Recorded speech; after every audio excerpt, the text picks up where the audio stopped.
order. Roll call. Present. Present.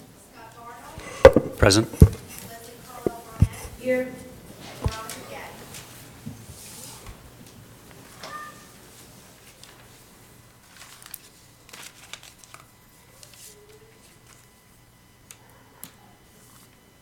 Okay. We are ready. I am going to ask Auction Council Member Terry Enos to please lead us in the Pledge of Allegiance. Will you please stand?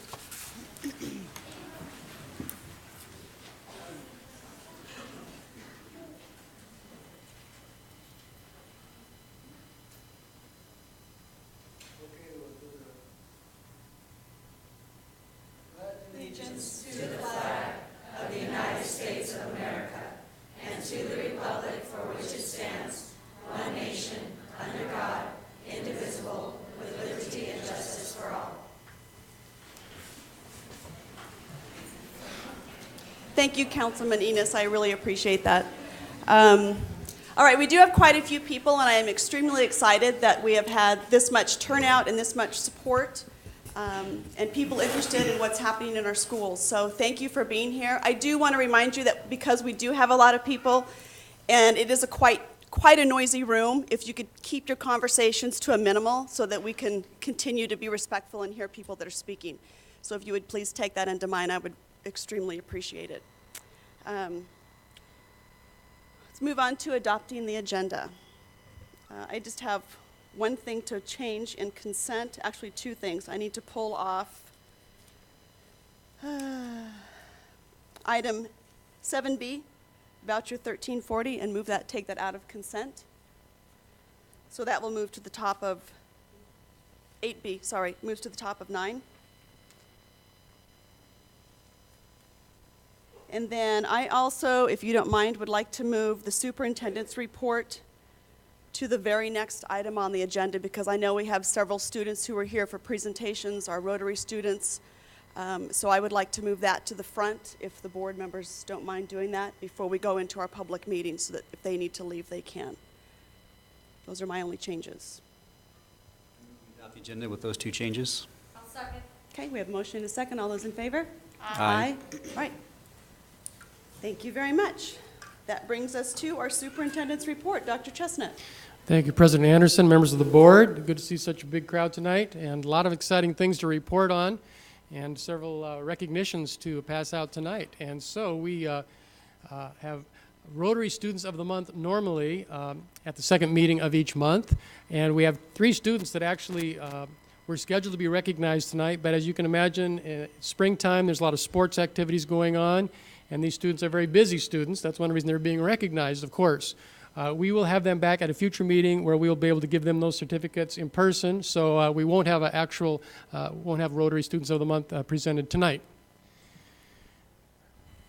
Next, it is my pleasure to recognize and congratulate Teachers of the Month, Mr. Jan Gardner and Ms. Nicole Spencer from Maricopa Wells Middle School.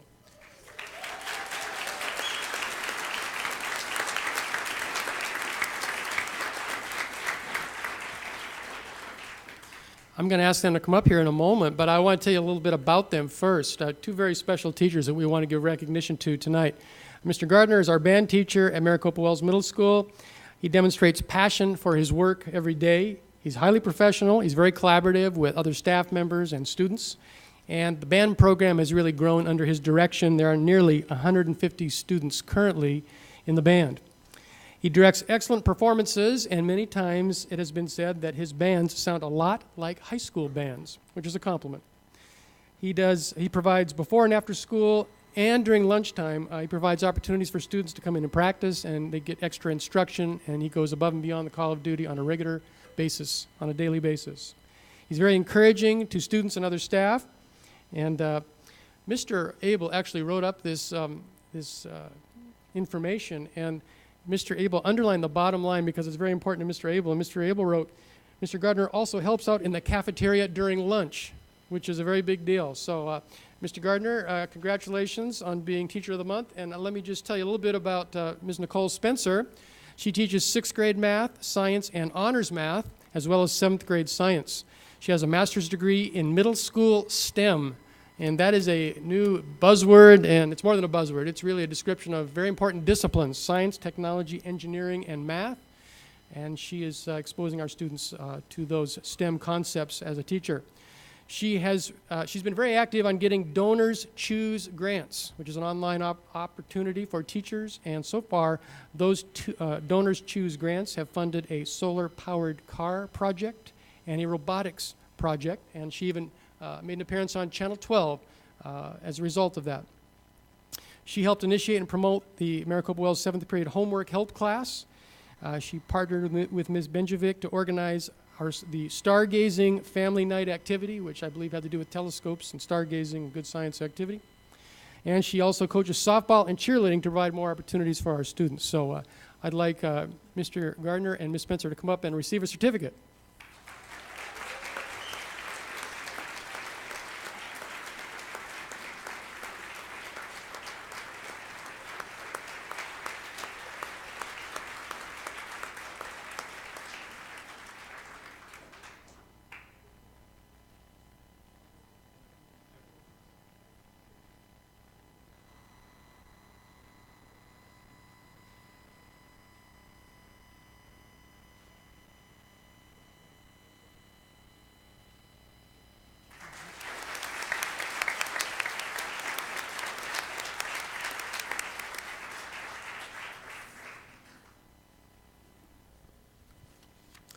Next, I know that we have a presentation from the Maricopa Wells Middle School Sewing Club. They are welcome to come forward at this time. Ms. Hull, I believe, is in charge of this group.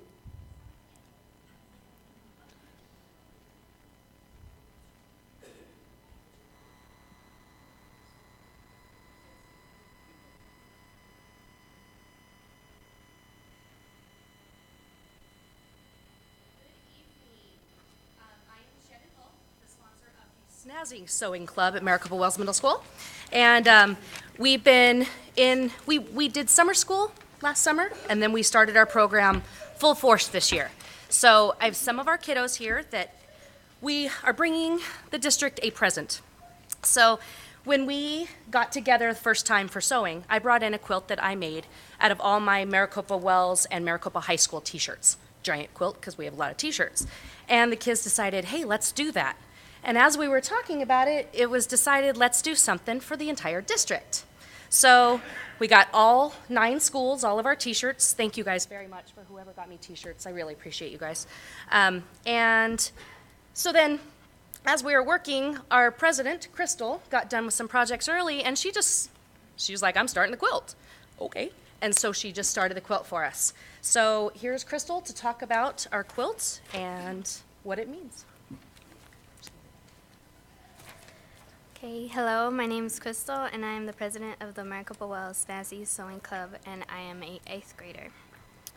The quilt was a pain, but I made it with love because everything's made with love, especially food. I had to do a lot of math, a lot of expanding, a lot of putting stuff together and stuff. I had fun making it, and next year, when I am a Maricopa High Ram, I want to come back to Maricopa Wells, and I want to help out with the sewing club and doing better projects, bigger projects.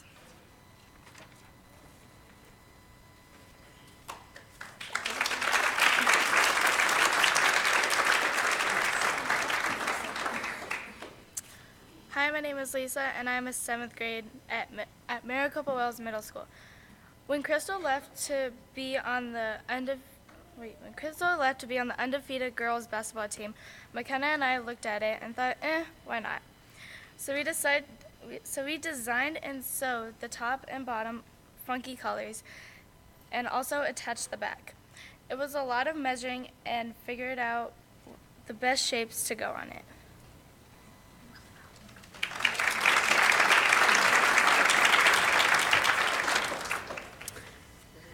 I'm McKenna. I'm a 6th grader at the best school, Maricopa Wells. After making the top, we attached the back and quilted it, all of the diamond shapes. After this, we put on the quilt binding around the perimeter We stepped back and admired our amazing work. We had to work as a team to make this quilt. It took a lot of cooperation among all of us. We each had ideas, so we talked them out to make sure it looked best. Our motto at Maricopa Wells is expect more, so we put it at the top of the quilt because we want all schools to think this way, to expect more from all of us.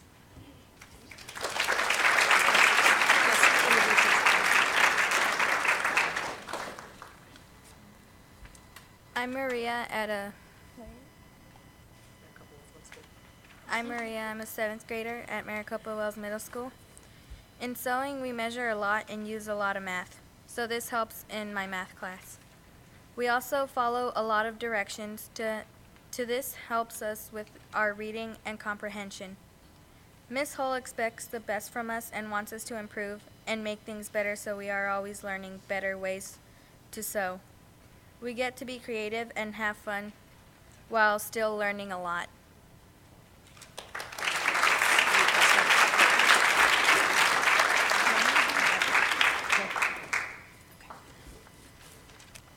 So it's me again. Me again. We made this quilt to hang up in the district office to show our 9 amazing school districts. And I hope you guys like it because it was very, very hard work.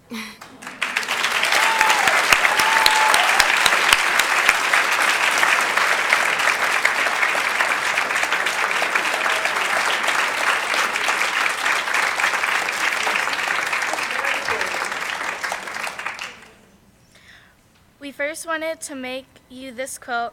Next up is our Maricopa Wells quilt that we're doing that will hang in our Maricopa Wells school office for a very long time.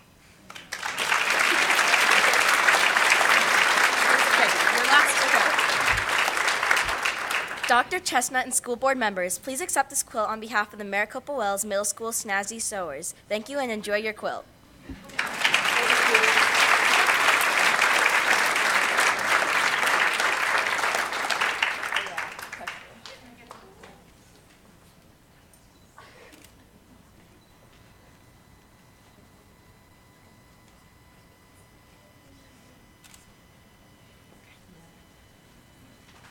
Where you want this?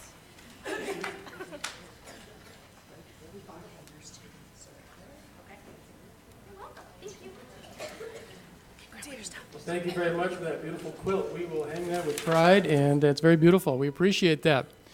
Our next student recognition is we have 4 students to recognize who have been in all-state band. We have 2 students from Desert Wind Middle School and 2 students from Maricopa Wells Middle School. All 4 students were named as honored performers in the 2013 Arizona Music Educators Association All-State Junior High 8th Grade Band. We're very proud of them for their accomplishments in music, and I have a certificate for each of them, and I'd like them to come forward at this time. From Desert Wind Middle School, Brianna Barba.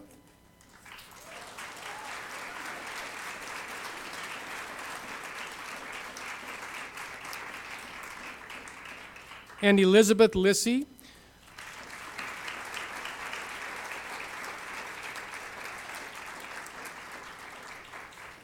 From Maricopa Wells Middle School, Satara Miller.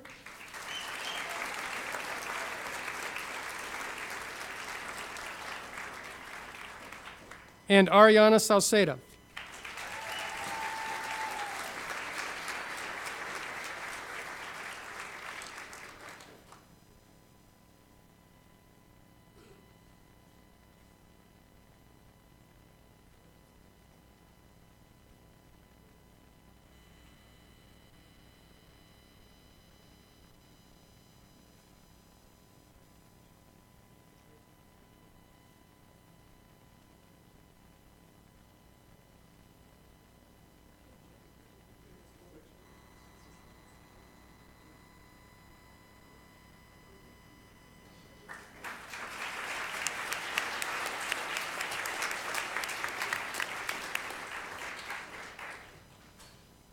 Congratulations to our band students on outstanding performances. Moving on. I mentioned 2 weeks ago that President Anderson and I had the opportunity to attend the DECA annual conference, Distributive Education Clubs of America annual conference, state conference in Phoenix. And our team did very well. and earned over 70 medals, both individual and team medals. It's a very long list, and it's been in the newspaper, but we plan to have as many of these students as possible back at a future board meeting to give them a certificate and recognize this great performance that they accomplished really at the state conference. I believe we had 9 students qualify for the national conference in California later this month, and they just did a really good job. And it's such a great educational opportunity for them to learn principles of business management, marketing, entrepreneurship, and it's just a great organization. Bernadette Russinello is the advisor for that program, and it's a great opportunity for those students. So congratulations to them, and you'll be hearing more individual awards that they have won in the near future.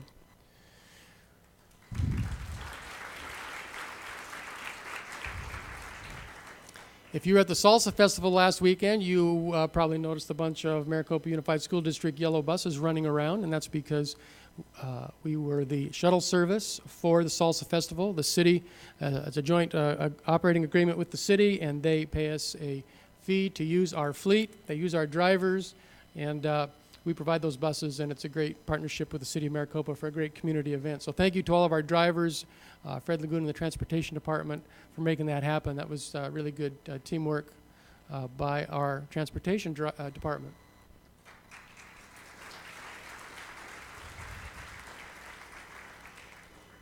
And in case you hadn't heard about this, the spring musical is coming up. The title is Flapper, Maricopa High School Spring Musical. It'll be performed on April 25th and 26th at 7 p.m. in the Performing Arts Center. And it is a madcap musical directed by Lisa Schroeder. The technical director is Kevin Paquette, and the dance director is Toshia Jackson. So that's going to be a great opportunity. Encourage you to come out and support the drama program at Maricopa High School.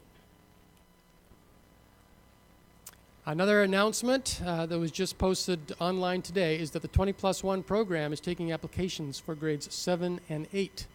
And as you know, the 20+1 program is really in their first year of existence, located at Maricopa Wells Middle School. We have 54 students currently in that program. We know that next year, grade 6 will be at the elementary, so 20+1 will look a little bit different next year. And we plan to have 100 students, seats for 100 students next year. That will be just grades 7 and 8. And as I mentioned, there's currently 54 students from grades 6, 7, and 8. Registration opened today. It is online. You can read about it online. The form is online. If you need a hard copy forms are available at both middle school offices. There's hard copies here at the district office. Last year, we were lucky enough that we were able to, with maybe the exception of 1 or 2 students, every student that wanted to get into this program was able to. So I don't even think we did the lottery last year. But if we have more than 100 students interested in this program, we will do a lottery. And the lucky 100 students drawn will be able to enroll in that program. Registration closes April 17th, and then we will select those lottery numbers at the April 24 governing board meeting right here, which will start at 6 p.m. Assuming there is a lottery and assuming there's more than 100 applicants. Those selected lottery numbers will be posted on the district homepage the next day, and those forms, as I mentioned, are available at those locations. You can bring the completed forms to Lisa Hahn. Wave your hand, Lisa. She's my secretary, one of my secretaries at the district office, so you can bring those hard copies to her. Or you can send them electronically to Dr. Joe Veras, and that seems very appropriate to me since it's a technology-based program. You can send those to Dr. Joe at his email address shown there. And if you have questions, please contact Dr. Veras by phone or by email for further information.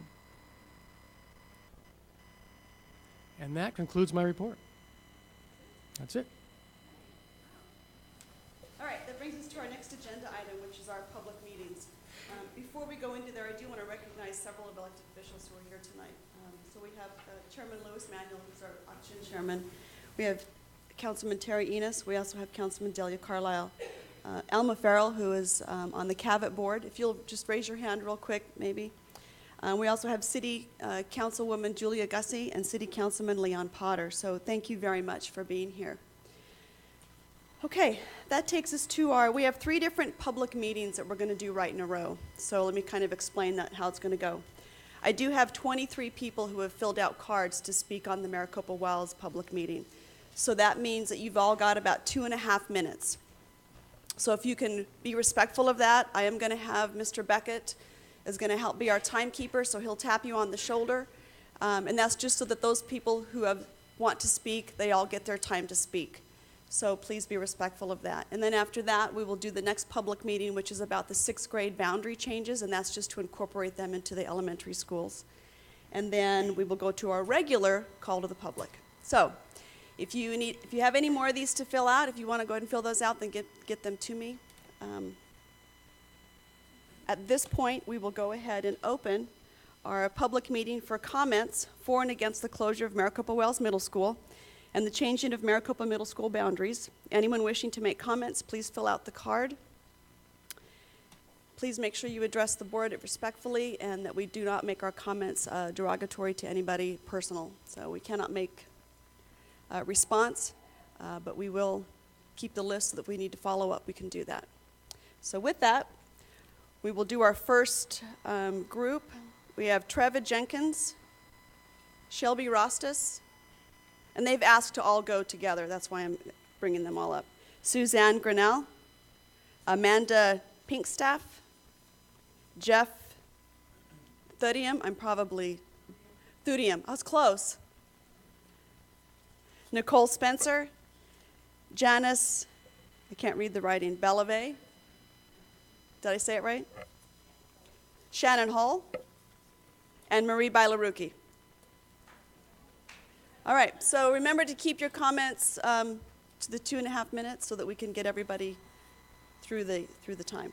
Okay, Mr. Beckett, you ready? Okay.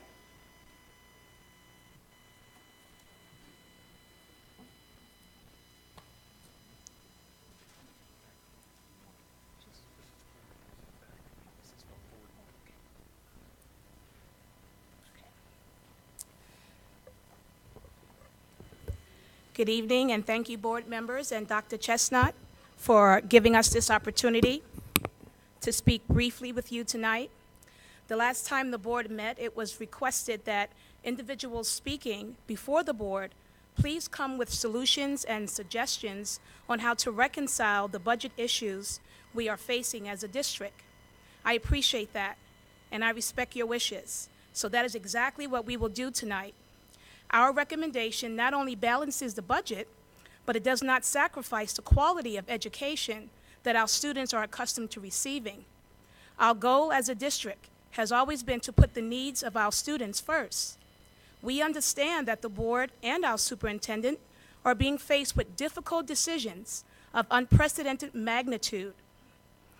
Educational scholar Nora Carr says, with extreme budget cuts, and I quote, "Our students will ultimately end up paying the highest price, inadequate education. The classroom must be protected at all costs." Dr. Carr goes on to say, when schools struggle to provide teachers with decent classes and textbooks, districts are cutting into what she calls, and I quote, "gristle, muscle, and bone." Two of our country's leading educational researchers, Julie Sam and Jeffrey Norwalk, explain that funding levels should not dictate the quality of education. Regardless of budget problems, all stakeholders still need their organization's continued delivery of superior service. And that is what Maricopa Unified School District has always prided itself in doing. What we are proposing this evening puts our children front and center, as it should be. It is research-based and grounded in best practices. It is aligned with our district's strategic plan while still taking into consideration our budget needs. The solution is aligned with our current strategic district plan because it supports the vision, the mission, the goals, and all of the belief statements, including students are our #1 priority. Yes, we are a small district, but having 2 middle schools supports the research on how to close the achievement gap, as well as providing a safe learning environment for our students. Thus, the solution is the 2 middle school model. Over 20 years ago, researchers Barker and Gump proposed the inside-outside perpetual paradox. Thank you. Which stated that even though larger schools were more impressive on the outside, Upon closer scrutiny, smaller schools provided a better quality of education. There is no money loss by keeping both schools open. If you take a look at the slide, we can actually save $410,000. Thank you for your time.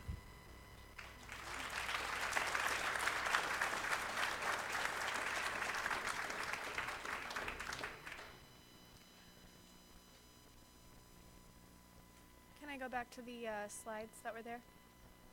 Is that possible? Thank you so much.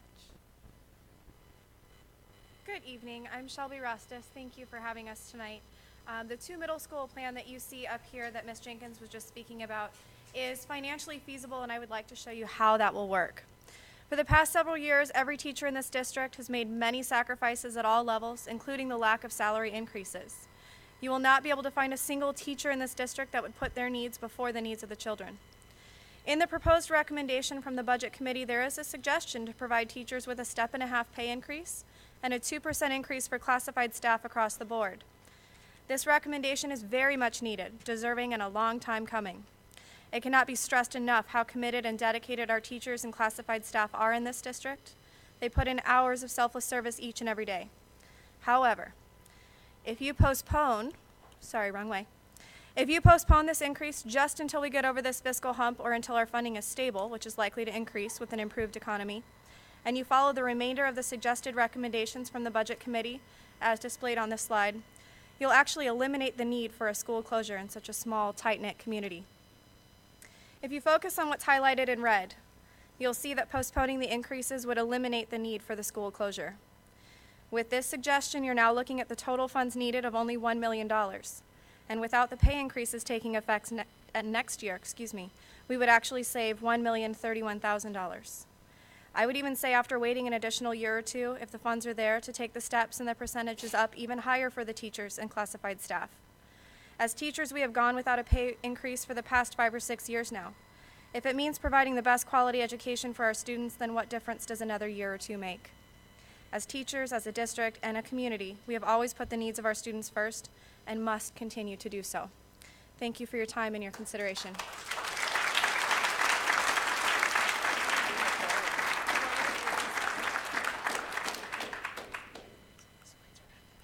Can I remind you to restate your name when you're speaking? Sure. I'm Suzanne Grinnell. I'm the resource math teacher at Maricopa Wells. The proposal that we are talking about today is to keep 2 middle schools open. And I feel that it's going to be the best proposal for our community and for our students at the middle school. Yes, closing down the middle school and renaming a school would wipe out the D score that we currently have. However, it is not going to do anything to impact or change the students that are currently there that unfortunately are struggling in school. The proposal that we are talking about is to keep 2 middle schools open. In doing so, they would lower the per student number at each of the schools. Approximately each school would then have 400 to 450 students. That is not the most optimal, but that is much more optimal than having a large school of 800 to 900 students. Over the weekend, I did some research. I love to do research. So in that research, which you all have a copy of now, these are some studies that were done that talks about the benefits of a small school compared to a large school. As you can see in some of the excerpts that I've pulled out, smaller schools, the achievement is often superior to that of large schools. There's lower noted evidence that smaller size seems to improve the performance of schools serving lower SES communities. Attendance and dropout. Students in small schools have higher attendance. They also tend to graduate more students. Discipline, that was something that was brought up at the last school, about the safety of schools. However, when you look at large schools, the data shows that in large schools, they have 825% more violent crimes, 270% more vandalism, 394% more fights and assaults, and 1,000% more weapons incidents. I don't know if a larger school will necessarily make it a safer school. Sense of belonging, and I feel this is very important as I think back to when I went to school. Large schools breed alienation and isolation, which in turn foster low student scores, violence, and higher dropout rates. Smaller schools will create small, supportive learning environments that give students a sense of connection. And students in large schools tend to be relatively anonymous, and therefore they can often fall through the cracks. Parental involvement, with a smaller school, parents tend to be more involved in the school. I'd like to just conclude with one thing that I pulled out of an article on the side pocket, and I'll read this very fast, but I would really encourage you to study this. It's called The Recommendations for School Boards and Administrator, and that says, in dealing with school size issues, educational decision makers should avoid simplistic notions of economic efficiency based on perceived economies of scale. Economies of scale is often perceived a linear relationship in which larger schools are automatically more efficient, but the research does not support this view. In making decisions about school size, educational decision makers should keep characteristics of their community and school in mind. Size affects different schools in different ways. The most important factor is the socioeconomic status of the community. School size is more important for lower SES students than for other students. Thank you for your time.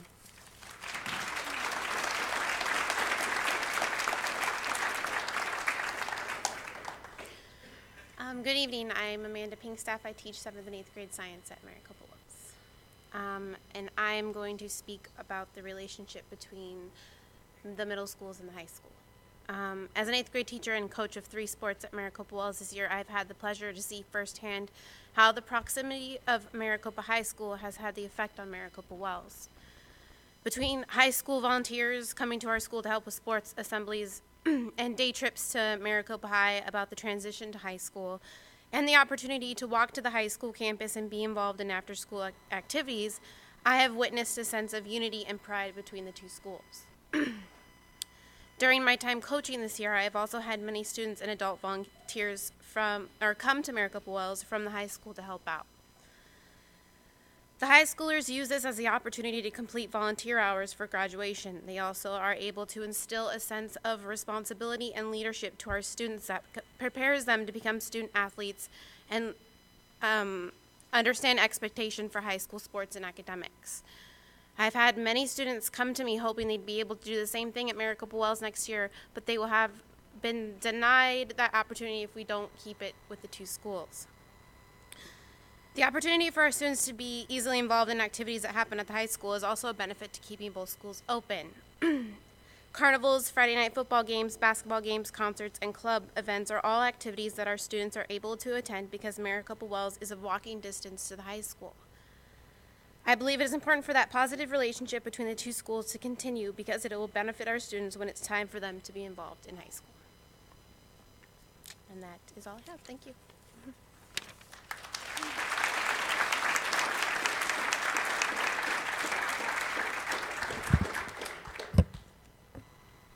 Good evening. I'm Jeff Thuding. I teach at Maricopa Wells Middle School Physical Education. And I want to present the humanistic standpoint. I think it's really open to talk about options as well. It's real important to keep options open in a small community for parents as well as students. The idea that we have 2 unique middle schools now, the parents have a choice. We have one that's a closed campus, one that's an open campus. Some students that struggle with us go to Desert Wind and have success. We get some of their students and we're able to have success with those students. I don't think we want to eliminate choices in a small town, in a community. We don't want to lose any more students possibly to other options because I'm afraid some parents may feel alienated and look for other options as charter schools or other school districts outside our area. We don't want to lose more parents as far as being able to have voters that will vote and support overrides. We need to continue to have community support, and I think we should exhaust all other avenues first before we think about closing a school.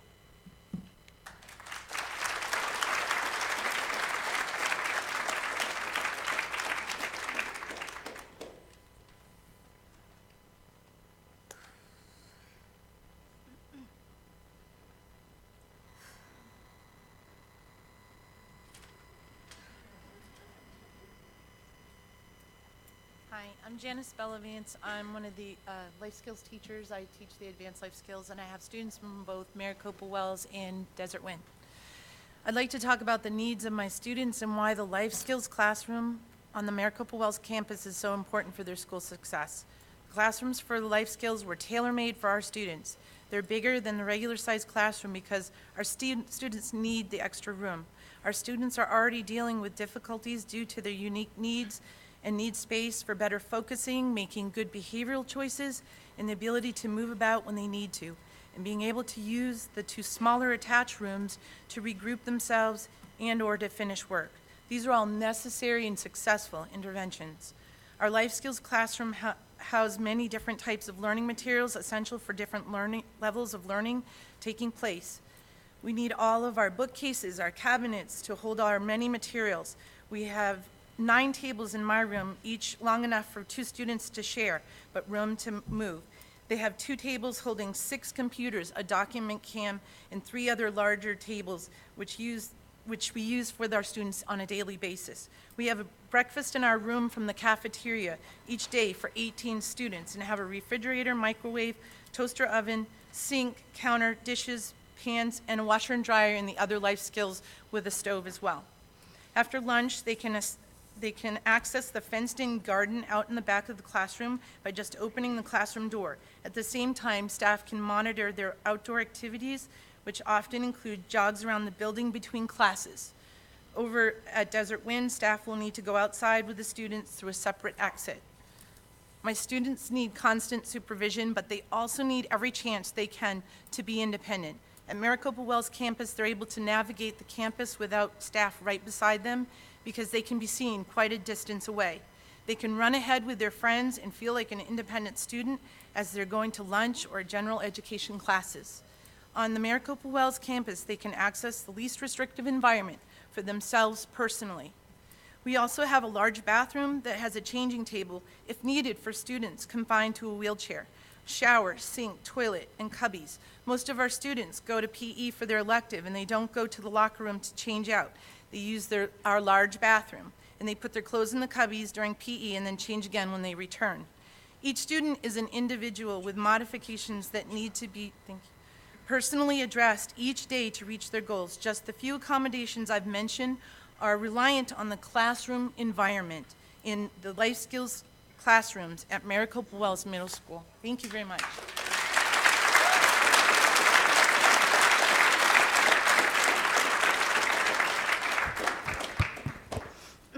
Good evening. I'm Nicole Spencer, a teacher at Maricopa Wells, and I'm here to discuss with you why we must plan long-term and avoid a quick fix if we want to ensure a consistency in the academic environment and learning culture of our students. By choosing to keep both middle schools open, we allow plenty of room for new student growth on both campuses.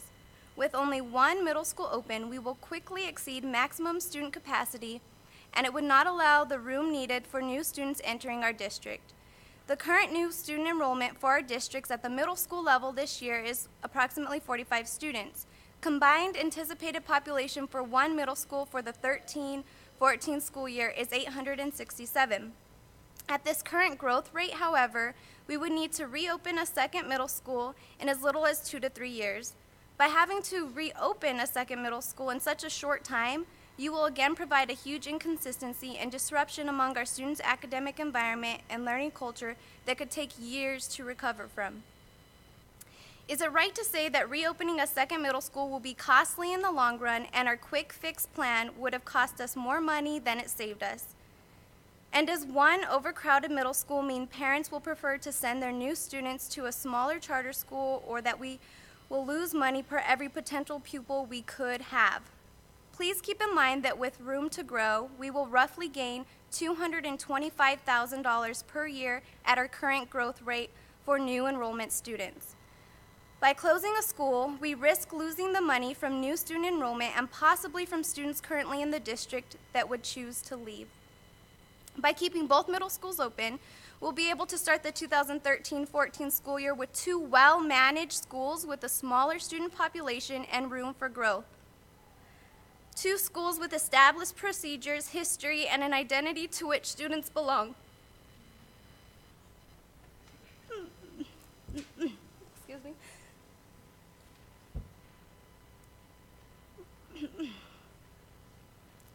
two schools that will appear rightfully attracted to prospective students and parents because we have room to welcome you at either campus. Plan long-term and keep both middle schools open. Secure our students' learning culture, and you can guarantee student success. Thank you.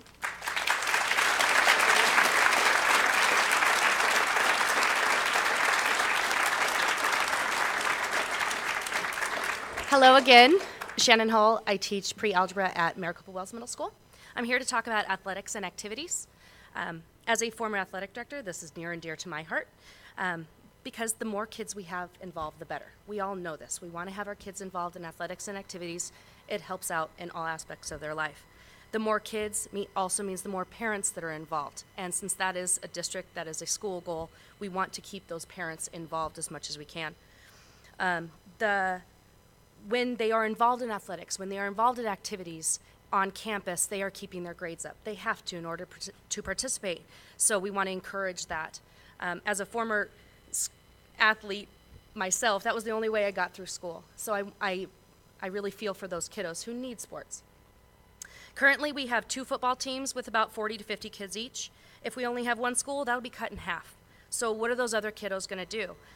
We don't want them home playing video games. We want them to play sports for us. In Maricopa Middle Schools, we currently have 4 basketball teams, 4 soccer teams, 2 volleyball teams, 2 cheerleading teams, etc. If a school is closed, that means we're cutting that number in half. What are those kids going to do now? That's just kind of not fair. They don't have that extra push to do well in the classroom, and that is why we have athletics in the middle school in the first place, to create those student athletes that will matriculate up to the high school. So our high school then, what happens with those other half of the students? They might not try out for our high school sports. So what's going to happen to our high school in the upcoming years? Our high school athletics program has come a long way in the past couple of years. Let's not stop that progress now. Let's keep those student athletes in our programs. We want all our students to be involved in student activities, so the only logical solution is to keep both schools open. Another thing that hasn't been brought up, that to my knowledge it might have, but is to rebrand the school and to get new uniforms and everything. That's a huge cost. So I kind of looked at what it would cost to get brand new uniforms for everything. So I was thinking really cheap on about $1,000 a sport. So if we did that, and football about $3,000, it would cost approximately about $14,000. And that doesn't include if we need brand new helmets for football. So that's another cost that we would be saving.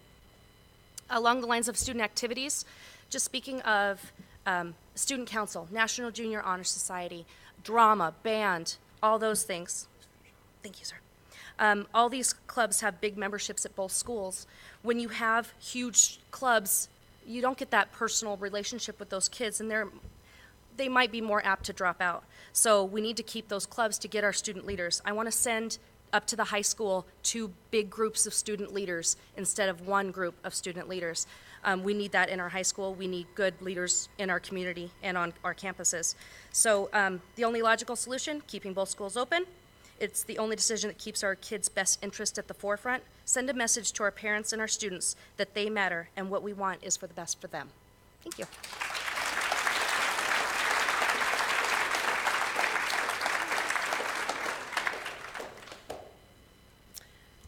Hello, community, members of the board. My name is Marie Bailaruki, and I am currently a teacher at Maricopa Wells. You have heard a lot of reasons tonight why it's really important to keep both schools open, and ultimately I think we're all looking at the best interest of our kids. We can still save money and keep both schools open, which includes all the major benefits you heard tonight. These gains apply actually to both schools. These gains include school sizes, the achievement proximity to the high school, school choice for parents, room for growth, life skills, and the effects of our athletic programs, and not only of the athletics, but school clubs. We currently have so many programs out there that we would like to keep our students and our kids in our community safe, healthy, happy, and supervised after school. And I would hate to see all of those cut in half by the elimination of a school. Closing a school could cause severe disruption in the educational process for 60% of our junior high students. This disruption will most likely result in lower test scores, in which we're already under the gun by the state, and our ultimate goal is to actually look good and not look bad in the eyes of our community, in the eyes of our state, and looking at test scores. Most of our students in Maricopa have moved enough times in their lifetime, and currently as an employee of this district for the last 11 years, I can honestly say, having worked in 8 of our 9 schools and having opened 4 of them, a lot of our kids have gone through so much movement, and we have had a lack of stability for several of these kids. The fear and the stability actually does play in their student achievement. And it's so important as community members and teachers and parents that when you go to a school, you see those familiar smiling faces, you have that sense of community and pride, and those kids know who they're going to be with. Additionally, the staff at the school knows those kids. They know the students, they know the community, they know the parents. And that just sense of community and belonging goes right along with the vision of our district of what we have been having community and staff meetings for weekly in order to actually build that sense of pride and community in Maricopa. Creating one large junior high will not improve test scores. Research shows that creating learning environments with smaller schools will actually lead to success. Having those smaller schools, having those kids' ability to actually know their students, having community together, just encourages those students to do well in their classrooms. According to the research, major changes in organizations can take a minimum of 3 years to be effective. In this district, we have yet to have 3 years of full stability at our schools. Between the changes, the growth, and the development, 3 years is a long time. However, we have not achieved that yet. It is now time to look at our enrollment. As our enrollment is going up, we will be reopening again in less than 3 years. Therefore, that stability and that change will be disrupted again. Closing a school can be divisive and hurtful for our kids and our community. It can also take years to heal. Obviously, we believe that this should be done as a last resort and that our kids should come first. Funding is stable. Hopefully, it'll be increasing with a good economy, and our community needs stability. We respectfully request that you keep both schools open, not only for our students, our staff, our community, but also for that sense of stability within our programs. Thank you.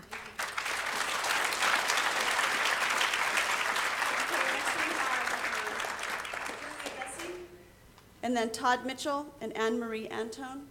If you want to go ahead, the 3 of you want to come up.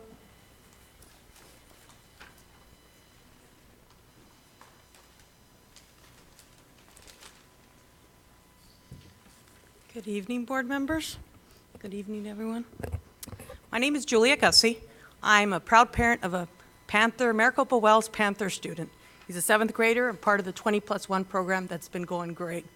I understand you have a heavy decision to make tonight, and this decision is going to directly affect my family. I don't get emotional too often, but by a showing of hands in this room, how many of you is the closing of Wells directly going to affect you? Okay, it's the majority of the people in this room. Now, this room should be full. It should be full of thousands of people here today. Now, from the seniors that bought that retirement home here in Maricopa, and for everyone that's looking to find a new business coming in here, I hear the comments, well, why don't we have a Target? Why don't we have this? And why don't we have that? Well, for all those people that are asking me those questions, they should be here tonight. Now, when the housing market took a dive, my brother bought a house. He's a single guy. He bought a huge house, and the reason why he bought this house was to turn a buck. He wanted to make sure to sell that house to a family, a big family. Well, I'm telling him now that he's going to wait a long time to turn that buck.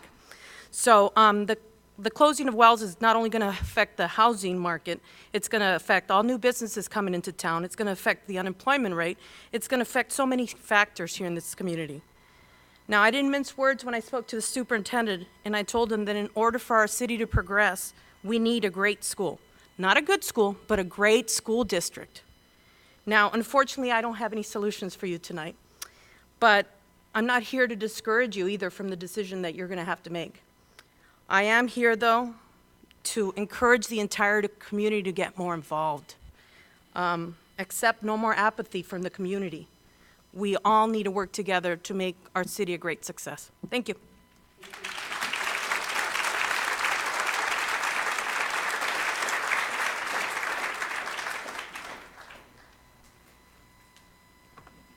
Good evening. My name is Todd Mitchell. I am a parent of students that attend here at Maricopa School District. I'd like to thank the board members and the community for allowing me a moment to speak. When my wife and I found out that the plan was on the table to close one of the middle schools, we were very concerned. It's been mentioned several times tonight that parents will look to move their children someplace else. And this is something my wife and I did. We looked into the charter schools here in the district. We looked at different online options. The board did ask for proposals. I came with several tonight. But most of those have been covered already by the teachers that have already been up here. I have luckily graduated one student here in Maricopa from the high school. By the grace of God and by the grace of the teachers, they have stepped in, they have helped. They do an amazing job here. They stood up here tonight and recommended they postpone the raises. That was one of my recommendations, because second recommendation is property values. Part of the property values in our community go to funding school projects, going to funding school salaries. In the last year, the average property value in Maricopa has gone up 31%.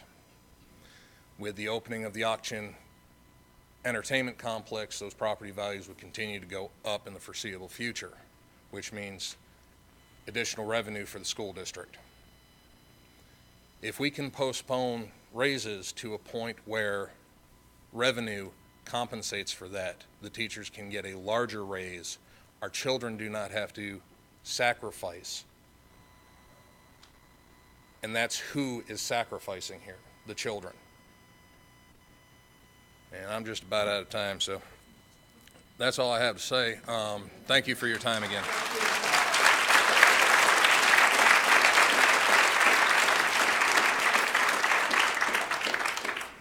Hello, board members. My name is Anne Marie Antone, and I'm the auction advisor for Maricopa Wells Middle School and Desert Winds Middle School. I have approximately 60 students in Maricopa Wells Middle School that are from the auction Indian community, and I have 3 that are over at Desert Winds. My majority of my time is spent over at Maricopa Wells because that's where the biggest count is. I do have my concerns about why, one school is going to shut down. I do feel that one thing we've left out, that is, my community's been beside you through thick and thin. I've been born, raised here, went to school from kindergarten through high school, graduated. I'm sure some of you have and some of you haven't. But one thing, I addressed my concern last week when one of the our deputy superintendent came to our community was, I honestly think we are forgetting about the students. We are definitely forgetting about the family and in the community. We are not looking at, we're looking at money. My biggest concern, again, was the fact that I think we are, if we're gonna be cutting down things, all of us wouldn't have been in our situation educated because of a teacher. A teacher has done it for us. We didn't all do it on our own. We were educated by a teacher. So I feel that having to cut down a school, having to cut out, staff members, it's not the right thing to do, because now we're going back to hurting the kids. My community has stood by you guys through thick and thin. I think you should do the same for us as well. Thank you.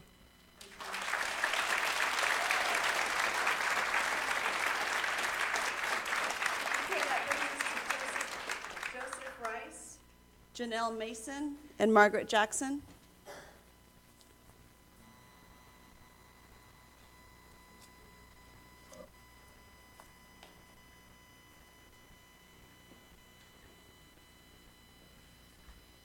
Board member.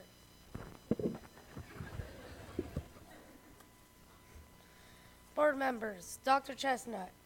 I am Joseph Rice, and I am a student at Maricopa Wells Middle School, attending the 20+1 program. In Future Cities, we took home 4 awards that covered all the subjects.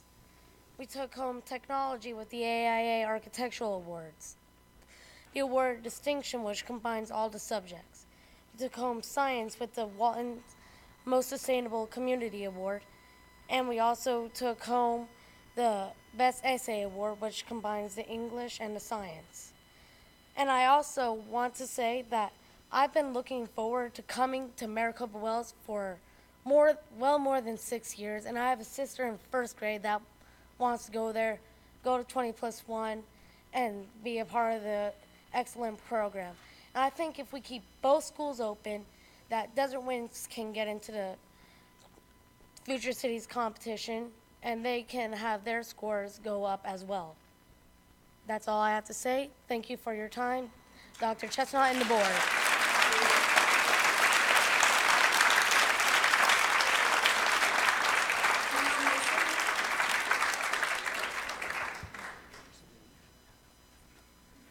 Hi, Janelle Mason. I'm an employee here, but I'm also a mom, and I'm here as a parent. This has been very hard for me. My daughter has been here since the 2nd grade, and I appreciate the education that she's gotten here as opposed to what she received in Stanfield. But this change with her looking at having to go back to a very long bus ride and to everything else has created a situation where I am one of the parents who is looking at moving my child because of the decision that is on your plate to possibly close Maricopa Wells. And I would ask you to consider those students who live so far away from Desert Winds as you're making this decision and the bus ride that you would be putting them into. I think that that is something that should definitely be considered. That route now to Wells is already at an hour and a half. If you add that extra 20+ minutes, you're adding 3.5 to 4 hours a day to not only my daughter, but to other children and their bus ride to and from school, plus their 8-hour school day. That is more than our teachers spend on campus most of the time, and to expect our children to be put through that type of bus ride, and then add in if they're 21st century or athletics, they're not getting on a bus until 6 o'clock at night to start that route home.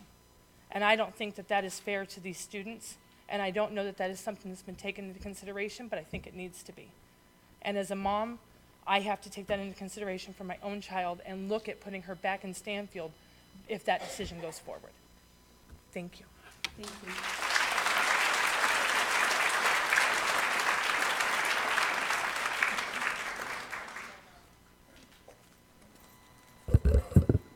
Hi, members of the board, and Dr. Chestnut, thank you for your time. I'm Margaret Jackson. I have a couple things to say. I, too, live on the west-south boundary of the school district. My children spend a lot of time on the bus, and I am very concerned if they are having to spend the additional 20-25 minutes to go to the building of Desert Wind, even though I like the building better, and if I could swap it and put it in town, if we had to do that. But tonight, another solution has been brought to the table, which I like very, very much. And I want to enroll Dr. Chestnut and every member of leadership in this entire district to not only match, but maybe give 3% of their salary to all these people that are willing to give up a raise to make this so that you can leave the kids stabilized. This district needs to be stabilized so badly, and the trust needs to be continue to be built. It's on an upslope again. I would hate for it to fall and be a downslope in this community. If we can keep the two schools open, if we can spend smarter, if we can do those things that will help stabilize these kids and sacrifice, do what's best for children instead of adults, I'm all for it. Please consider this wonderful, wonderful solution and make up the gap with sacrificing your own salaries if you need to for these kids. I know that when the cuts were done years ago, I sacrificed my entire salary because I was one of the ones let go. Happy to do it because it's important for the children. But we're in bare bones, and if people are willing to give up their raises, then I think everybody in the district, especially leadership, should be willing to give it up too, and be continue to be the great leaders they are.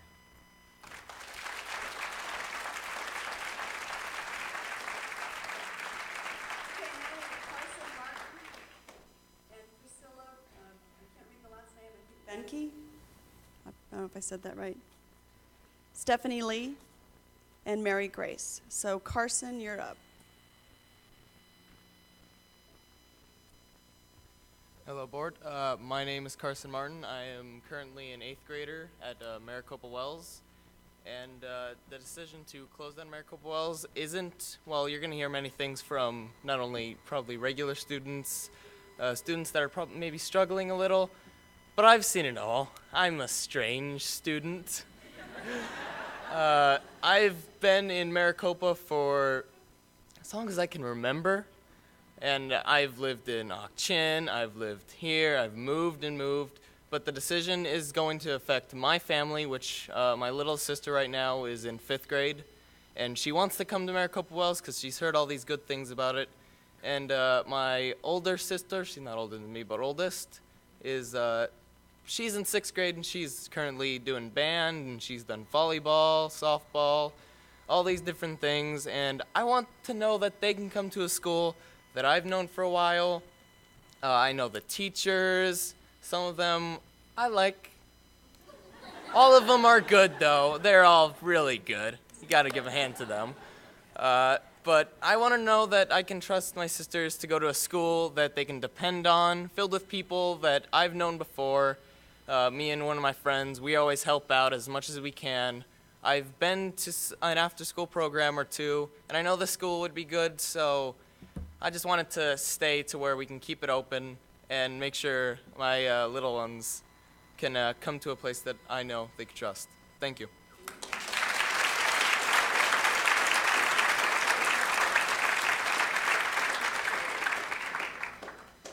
Good evening, board members and Dr. Chestnut. My name is Priscilla Banky, and I am the program director at the Maricopa Youth Recreation Center, which used to be the prevention center at the district. We opened the youth center as a way to, one of our biggest goals is to reduce substance abuse among youth in our community. And we noticed that our numbers and some of the research coming in from the state was there was no community connectedness. Kids didn't feel connected. Over the years, we've been actually able to raise that community connectedness, and I know that a lot of that has to do with the partnerships that we have with Maricopa Wells. We're currently located within walking distance, so kids after school can come hang out. Kids who aren't enrolled in sports, we do have an intramural sports program for them, as well as photography classes and fitness programs, Students Against Destructive Decisions, and just lots of different activities. We just really wanted to say thank you and appreciate the partnership that you guys have had with us so that we can flourish, and just to let you know that having Wells so close by has actually been really beneficial. 58% of our kids come from Wells. So that's all I have.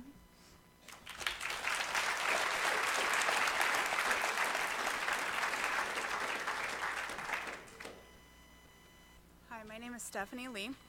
As the parent of a child who attends Maricopa Wells, I am concerned about its possible closure.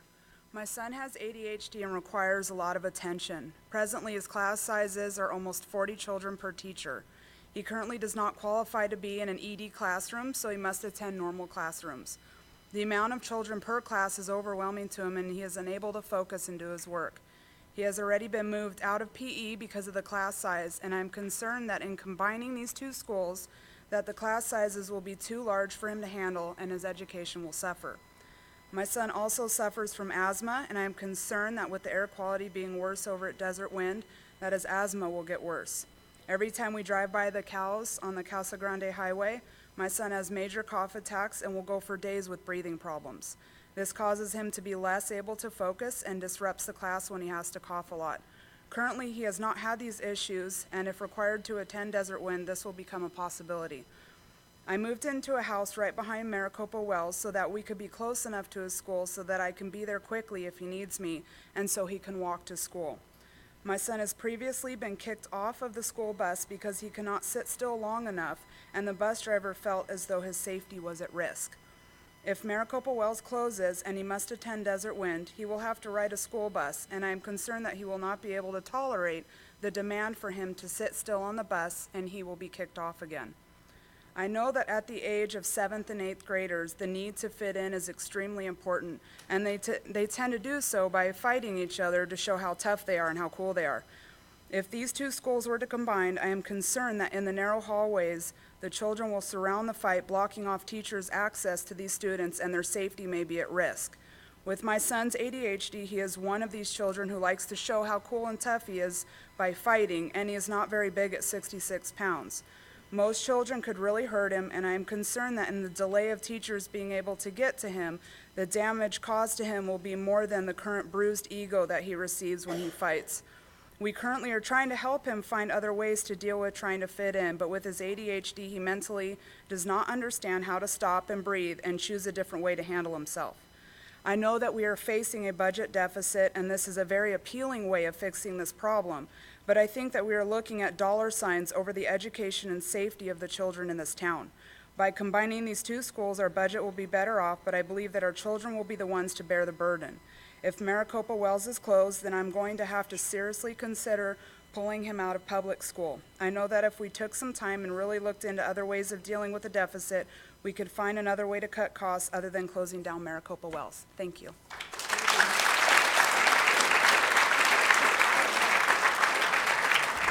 My name is Mary Grace. Dr. Chestnut, President Anderson, and members of our school board, I'm here before you as an active parent and the volunteer coordinator at Maricopa Wells. I want you to know that we, not only as a school, but as a community, want the school to remain open. The central location of our campus promotes a community school that can partner with the neighboring schools in working towards a better district. This is a concrete community asset that should not be overlooked for our students. This not only gives the students a centralized place for learning, but also a connection to their community, a partnership that this district is struggling with. As volunteer coordinator, I'm pledging to you to help get this school ready for the new year and to build this support as part of our Helping Kids Succeed Panther-style program. Mr. Abel and I are committed to working together to expand our volunteer program and increase the level of parent involvement at our school. As evidence of this commitment, here are close to 200 service commitment pledge sheets offering close to 200 hours of volunteer service, which we're still increasing and getting, to be served by students, staff, and parents during the next school year at Maricopa Wells. We already have the pleasure of having some high school students as volunteers and mentors both in our academic and sports programs. Having this valued partnership with these older students is something we want to expand to include more mentors to encourage a better path towards high school for our middle school students. I am also a 20+1 mom and can proudly say that our parents have been involved and active in helping out, even when we don't ask for help. We have several parents and community members that volunteer for our school as a whole. Being centrally located allows us some opportunity to partner with Ak-Chin, our neighboring schools, the Youth Recreation Center, churches, organizations, businesses, and more. With the opening of the new aquatic center that will be down the street, this area is going to become a community focus. One thing I want to start up is a community cleanup that partners with our neighboring schools, MES and MHS, to promote citizenship and giving back. I'd also like to draw from our positive experience with the high school mentors and create a middle school mentor program for Maricopa Elementary. In promoting a better bond and matriculation process, I'd like to encourage a bigger and better partnership with MHS that can include more youth sports camps, more youth academic camps, and ignition of school spirit with a bigger homecoming that involves youth participation. We are ready, willing, and able to make this work at this campus. Our pledge and commitment to you is to increase the volunteer opportunities, expand the level of involvement for parents, and to promote a mentor program that creates a bridge into the next level of education for the students. Working together on this, we can and we will make this an outstanding community that enables our students to spread those wings and soar high. Thank you.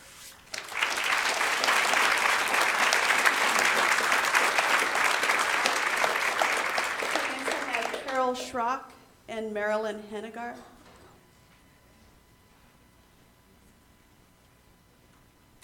Board members, Dr. Chestnut. I had something else totally prepared, but my son, as we were leaving his conferences today, he's an 8th grader at Maricopa Wells, said to me, "I should go to that meeting tonight, Mom. This is my community, and I'm going to stay here forever." He's an honor student, and he's advanced, so I hope you can prepare yourselves for that. But I grew up in Phoenix, and I've been here for 10 years. And our community was our school. I graduated from the Phoenix Union High School District. My father graduated from the Phoenix Union High School District. My mother graduated from the Phoenix High School District, and every single one of my 4 sisters did. You now have the opportunity to create that community of stability by keeping these schools open and servicing those community, those neighborhoods, those children, Ak-Chin, Thunderbird, Hidden Valley, Maricopa. This is a diverse community, something that you don't see often. You have a middle school, a elementary school, and a high school, all in the same neighborhood. And they function. And it's cohesive. And you want to destroy that. You want to send people to the outskirts. You built a fabulous building in that high school. Showcase Maricopa Unified School District in that corridor. And that's what you should be doing. These children that graduate and come out of these schools, they will be Maricopa.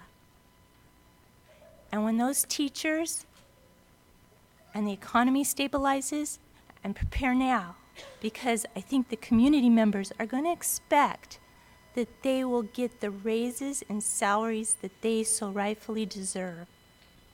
Thank you.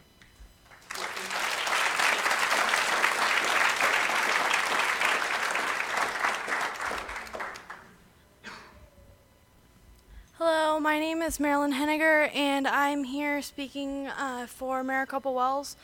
The reason that I'm here today is because I'm in the 20+1 classroom. I believe that if you guys would keep Maricopa Wells open and have Desert Winds open together, we would make a better community for our schools.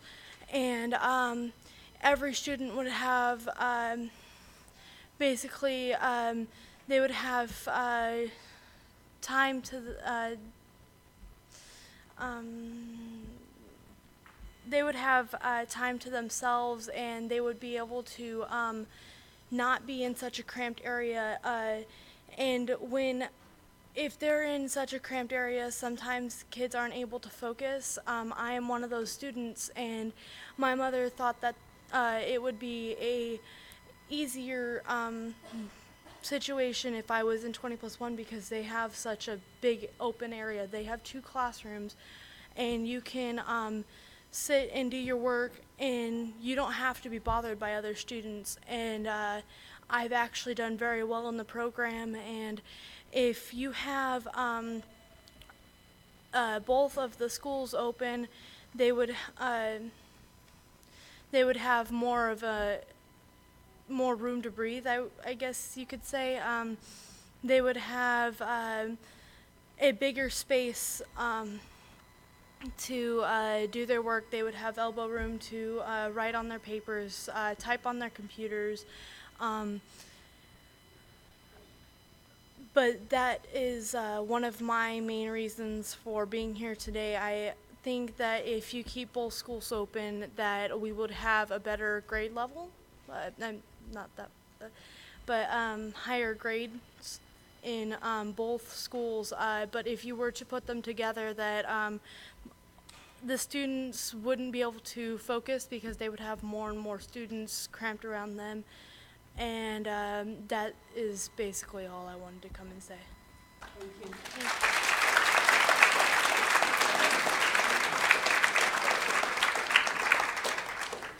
Thank you very much for your comments. That does bring us to the end of our comment cards. I do, and I am encouraged by the support. I hope that this continues. In all of our schools, this is what we need to see in order for our students to be successful. So thank you for being here and being a part of this public meeting. That brings us to our next public meeting on the agenda. And this is for public comments for the changing of elementary boundaries to include 6th grade to be incorporated back into the elementary school so they become a K-6 model. I don't see any comment cards, Dr. Chestnut. Okay. So then we'll close that public meeting. That was quick. That brings us to our regular call to the public. I also don't see any other comment cards for that unless there's any hanging out in that box back there, but no? Mrs. Jackson?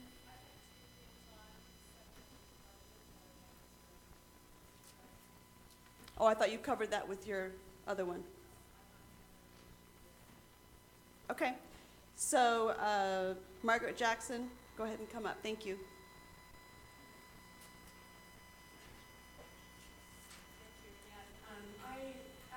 Over the recommendations for the budget, I am concerned about if you're lengthening the day of the high school, the periods, the staff morale. That is a really big issue to me, and I think it needs to be taken into consideration. I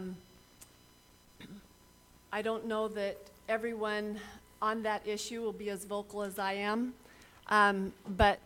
and I know that everyone is trying their very, very best, but I think it really needs to be taken into consideration. The other thing is I know this is a very tough job, and things have to be done.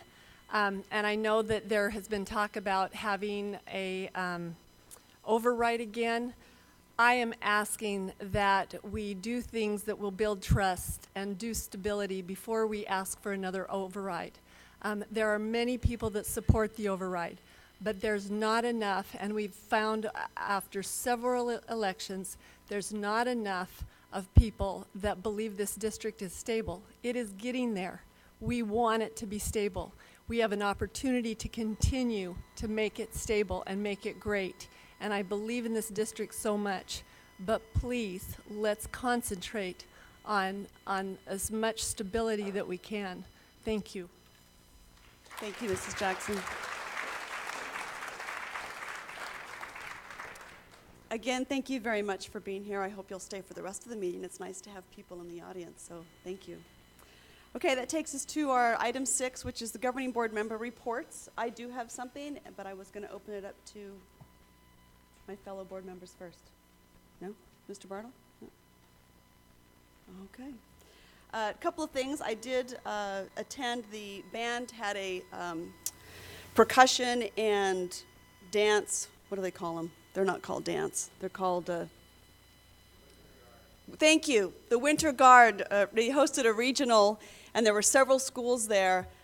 Boy, was I impressed. These kids were absolutely amazing. And there is another competition on, or invitational on April 6th. If you have a chance to go see that, I highly recommend it. Our school was an amazing host. I think the Boosters Club did a fabulous job of organizing that, and I was very impressed. And I just wanted to let the high school know that. So I was incredible. So that's the one thing. And then I also wanted to report that last Monday I did go into lobbying days and get some information on some decisions that your legislators are going to be making concerning public education. These are things that we're going to cover in some different parent activities, so through the summer and through next year to get ready for the next year. But it's important that we stay involved. I learned a lot, and it's one of my passions to get us to speak up and be heard. So I just wanted to report that I did go down there and do my part. So, is that it? All right. We're going on to item 7, information work study. Dr. Chestnut. Is ready to go with information on district and school improvement plans. Good evening, President Anderson, Vice President Coutre, members of the board, Superintendent Chestnut. I'm Member Conley, Deputy Superintendent. And keeping in line with the last 6 meetings, I will be sharing with you the 6th goal of our district improvement plan. Technology literacy. It is in line with our promising practices framework with our curriculum alignment, instructional practices, assessments, and then, of course, the system for professional practice to reflect upon our teaching. There is our goal for technology literacy. It does have pre- and post-tests built in as measures for our technology literacy, and it's built in throughout grades K through 12.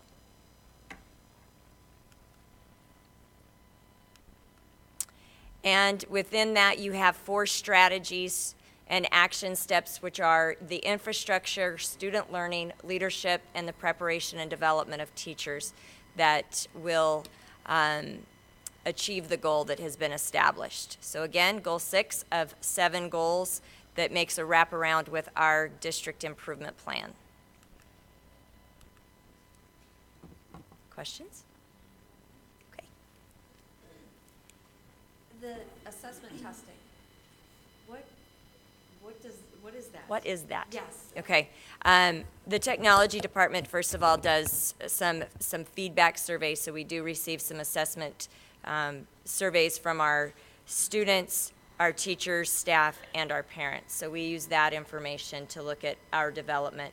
We also have a pre and a post test at the 8th grade level that specifically goes into technology literacy of how well they're understanding the overarching areas of 21st century learning. And new this year, we have our iSafe curriculum that was built into lessons grade 2 through 9, and they had to go through social networking, safety, cyberbullying lessons, etc. And so again, there was a pre-test and a post-test that assessed their understanding and their learning. I don't have any questions. Beautiful, thank you. Thank you, Dr. Conlon. Okay, item 8 on the agenda is our consent agenda. Are there any motions? Move to approve the consent agenda.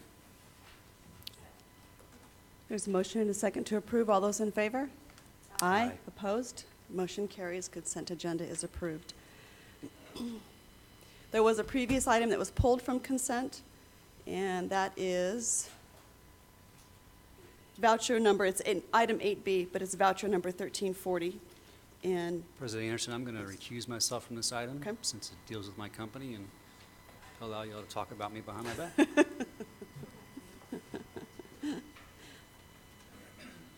You're buying dinner, right? Is that where you're going to order it for us? All right, so this is an expense voucher for in Maricopa. Do you have any questions or comments, concerns? Okay, is there a motion? I move to approve expense voucher 1340. A motion and a second. All those in favor? Aye. Aye. Motion carries. Okay, Mr. Bartle, you can come back. See, he is getting dinner.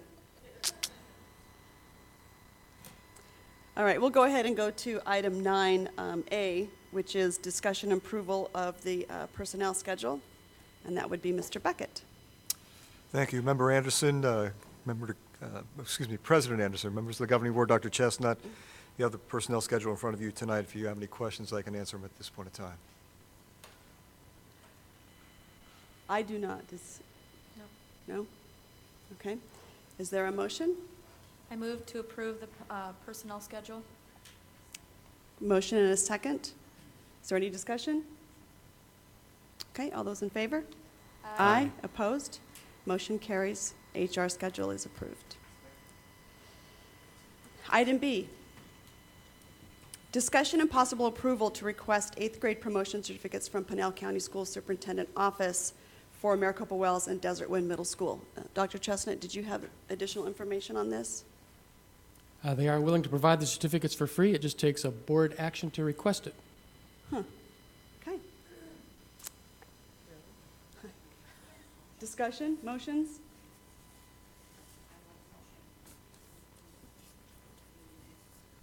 Certificates? No, School Superintendent's Office. Okay, we have a motion and a second. Any discussion? Okay, all those in favor? Aye. Opposed? Motion carries. Mrs. Burnett, can I ask you to move your microphone? Can everybody hear me? There, Okay. that's better. Okay. Thank you. I'm going to start yelling in this microphone. I apologize for that. make sure everybody hears me. All right. The next is the discussion and possible approval of elementary school attendance areas to include 6th grade, beginning with the 13-14 school year. Is there any discussion? No. Dr. Chestnut, did you have anything, any comments or anything else on that? I mean, Maybe just a quick explanation. Last month, I believe it was, the governing board approved a motion to include grade 6 at elementary schools next year. And then we have a governing board policy JC, which says that we have to make our attendance areas align with the grades that are involved in those schools. So this is really a formality to really the last step in that process to take a board action to show that grade 6 will be included in elementary schools beginning in the 13-14 school year. Okay. Any further discussion or motions? I'll move to approve. Second. Motion and a second. Any last discussion? Okay, all those in favor? Aye. Opposed? Motion carries. All right. Item 9D. Discussion and possible approval of closure of Maricopa Wells Middle School, beginning with 12-13-14 school year. Discussion. President Anderson, I'm prepared to give an overview if you'd like me to do that, or if you want to have discussion first, it's up to you. Give an overview. One quick one. Okay, maybe just a little bit of review for the audience and kind of remind everybody how we got to this point in the discussion. But before I begin, though, I do want to thank all the people that participated in the public meeting portion and appreciated all the comments. And very thoughtful, well done, and greatly appreciated. I value feedback. I know the governing board does. We've been getting a lot of feedback last several months, and this is helpful tonight. I also really appreciate the students that had the courage to get up there, and they did a really super job, so I appreciated all that input. But just to review our budget situation, as we are preparing our, begun the process of preparing our budget for 2013-14. Just to review, this is a slide you've seen before. This is our MUSD estimated revenue comparing 2012-13, this school year, compared to next year, what we are anticipating. And it's pretty simple, straightforward situation. In 2012-13, we will take in $31 million in state and federal funding. And then to pay for everything that we wanted to provide to our students this year, we were able to transfer in $2 million from reserve funds for $33 million total of revenue being available this year. And we will spend probably 98% of that, roughly right in that area, right on target. We're looking ahead to next year. There's still 3 more years to go in this fiscal year, but we are anticipating that probably we will receive from state and federal funds next year the same amount, $31 million. The economy is improving in the state of Arizona and nationwide, but there's still some speed bumps out there. The 1-cent sales tax was not renewed. The federal government just went through sequestration, and we know that we will probably lose somewhere around, well, probably at least $70,000 plus just in our Title I and special ed programs, for example. But that should probably all balance out, and we'll probably end up somewhere around $31 million. We no longer have large reserve funds, and we can only afford to transfer in $1 million in reserves this year, so we will only have at our disposal $32 million for this upcoming budget year. So that's our problem. We have a $1 million gap. That does not include any salary increases for anyone. That is just to move forward our current programs and pay for our current salaries. We're currently spending $33 million to do that, and next year we'll only have $32 million available. So that's our $1 million problem. That was the reason why we're having these budget discussions. There is a wild card, and that is the legislative funding. The legislature is in session right now, and they will finish their work probably somewhere around the end of May. We don't know where they will end up. They may provide additional funding for schools, maybe a small amount. My superintendent colleagues tell me that they anticipate it'll be a very slight increase if it is an increase. Probably, similar funding to last year. But actually that's good news because for the last 4 years, the state of Arizona has cut K-12 public funding, 21%, the largest cut of any state in the nation. Almost all states in the last 4 years have been cutting education funding, but this is really the reason we're in this situation. We're receiving less funds each year for the last 4 years from the state of Arizona, and so we are kind of the point where our reserves are down to the lowest point they can safely be, and that's why we have this $1 million problem. Just to remind everyone, we have had a process. We've been working on this really since January.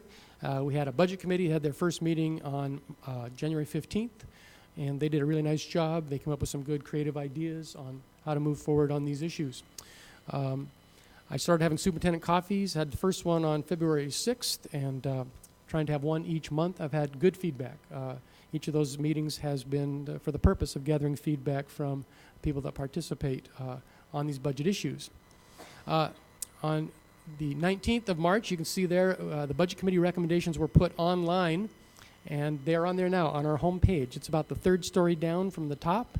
There's a link you can click, and you can provide feedback on the budget committee recommendations. People have been doing that, and we'll be sharing all that feedback with the board. That budget committee plan was mentioned tonight on one of the slides, so you can, each of you individually can provide that feedback to the governing board by going online and doing that. I've been gathering similar feedback from staff, and so all that information will be shared with the board as we continue our discussions.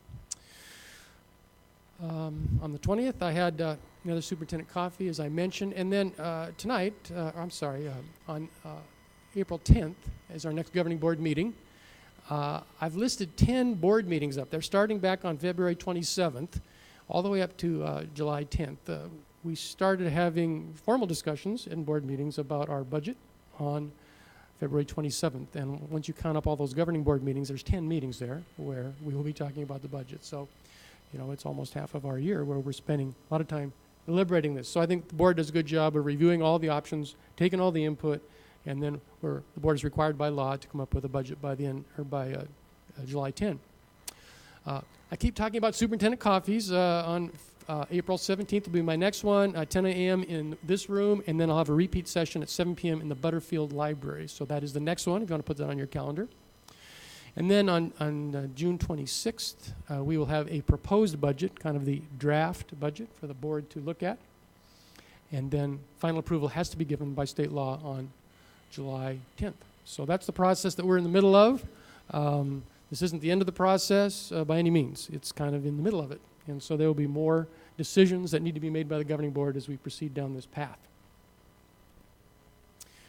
Main options to meet the $1 million deficit. We have talked about these. I have revised this list a little bit over the last several meetings as we have had different discussions, but it's pretty much the same where we started at the beginning. Number one, we could solve it just by reducing staff. We have this $1 million problem. We could cut 14 teachers, 6 classified staff, and 2 administrators, and that would save us $992,000. But one of the challenges that we face as a district is that we have relatively large class size right now, especially at the elementary level. We're averaging about 27 students per teacher in the elementary level, which is actually our most crowded level, more students per teacher at elementary than middle school and high school. And so cutting staff, cutting teachers is not a good option because that's only going to drive class size up. So that's why we've had to consider other things. Second item, to change kindergarten from all day to half. The board made that decision on March 13th. The state only pays for half-day kindergarten, so we will be providing free half-day kindergarten, and that will save us $480,000. We will provide tuition-based half-day programs, so a kindergarten child can continue to go to kindergarten all day, and the cost for that will be $145 per month for 9 months, approximately $1,300 total. So we are developing and finalizing the details on that. We'll be getting that information out very soon. I know there's a lot of interest in that. But the good news is that by approving that item number 2, we're almost halfway to our $1 million deficit, solving that issue. Number 3, an option would be to close a middle school. It wouldn't really matter which middle school we closed. We would save about the same amount of money for either middle school. And as you know, that requires keeping grade 6 in the elementary schools. We already made that decision. We could save $542,000 by doing that. Item number 4 was mentioned tonight. We could just make reductions at both middle schools, keep them both open, and we could save somewhere between $300,000 and $400,000. And that is a very viable option. I totally understand that and agree with that. And my only concern about that is if we did that, we would probably have to reduce another 3 teaching positions at about $48,000 to $50,000 apiece to get us up to the level of about $550,000 in cuts combined with our kindergarten cuts to get to the $1 million. But that is certainly a viable option, could be done in combination. That's my point number 5. You could do some combination of 1 through 4. Those are the main options. But just to remind you, I mean, once we make a decision about middle schools, we're not at the end of the budget process. We're still going to continue to go through all those recommendations from the Budget Committee. We'll be looking at a lot more detailed items, but these are the big ticket items that we have to consider first so we know where we're going to end up. Which brings us to this possibility of the closure of Maricopa Wells Middle School. Some demographic information. Current middle school enrollment, Desert Wind is at 602, Maricopa Wells is at 713. Next year, if we just rolled everybody forward, obviously grade 6 would not be included, right? It's just going to be just grades 7 and 8. We would have 399 students at Desert Wind and 464 students at Maricopa Wells. The combined enrollment would be 863. The building capacity of those schools, according to the School Facilities Board, at Desert Wind is 1,088. At Maricopa Wells, 1,155. Probably feel crowded a long time before you get to those numbers. Probably you get within 100 of those maximums and it's going to start feeling very crowded. There are opportunities from the closure of Maricopa Wells Middle School, and we've talked about these in past meetings, but I want to make it very clear. I don't want to close Maricopa Wells Middle School. I have no desire to do that. I'm an educator, and this is a good school. They're doing great things for kids, as was demonstrated tonight. Our problem is we have a $1 million budget deficit that we have to take care of, and I am very reluctant to recommend something that will result in further cuts to our teaching staff, which would probably have to be focused at the high school level because this closure of a middle school or even the continued opening of 2 middle schools requires cuts at the middle school level. Elementary class size is already the highest, and so by just process of elimination really would be cutting 3 to 5 teachers at the high school if we keep both schools open. So that's the reason why I've forced to have a tough decision or a tough recommendation to make. No desire to make it, but at the same time, we have an obligation to be on a financially secure footing into the future, and we have to balance our budget.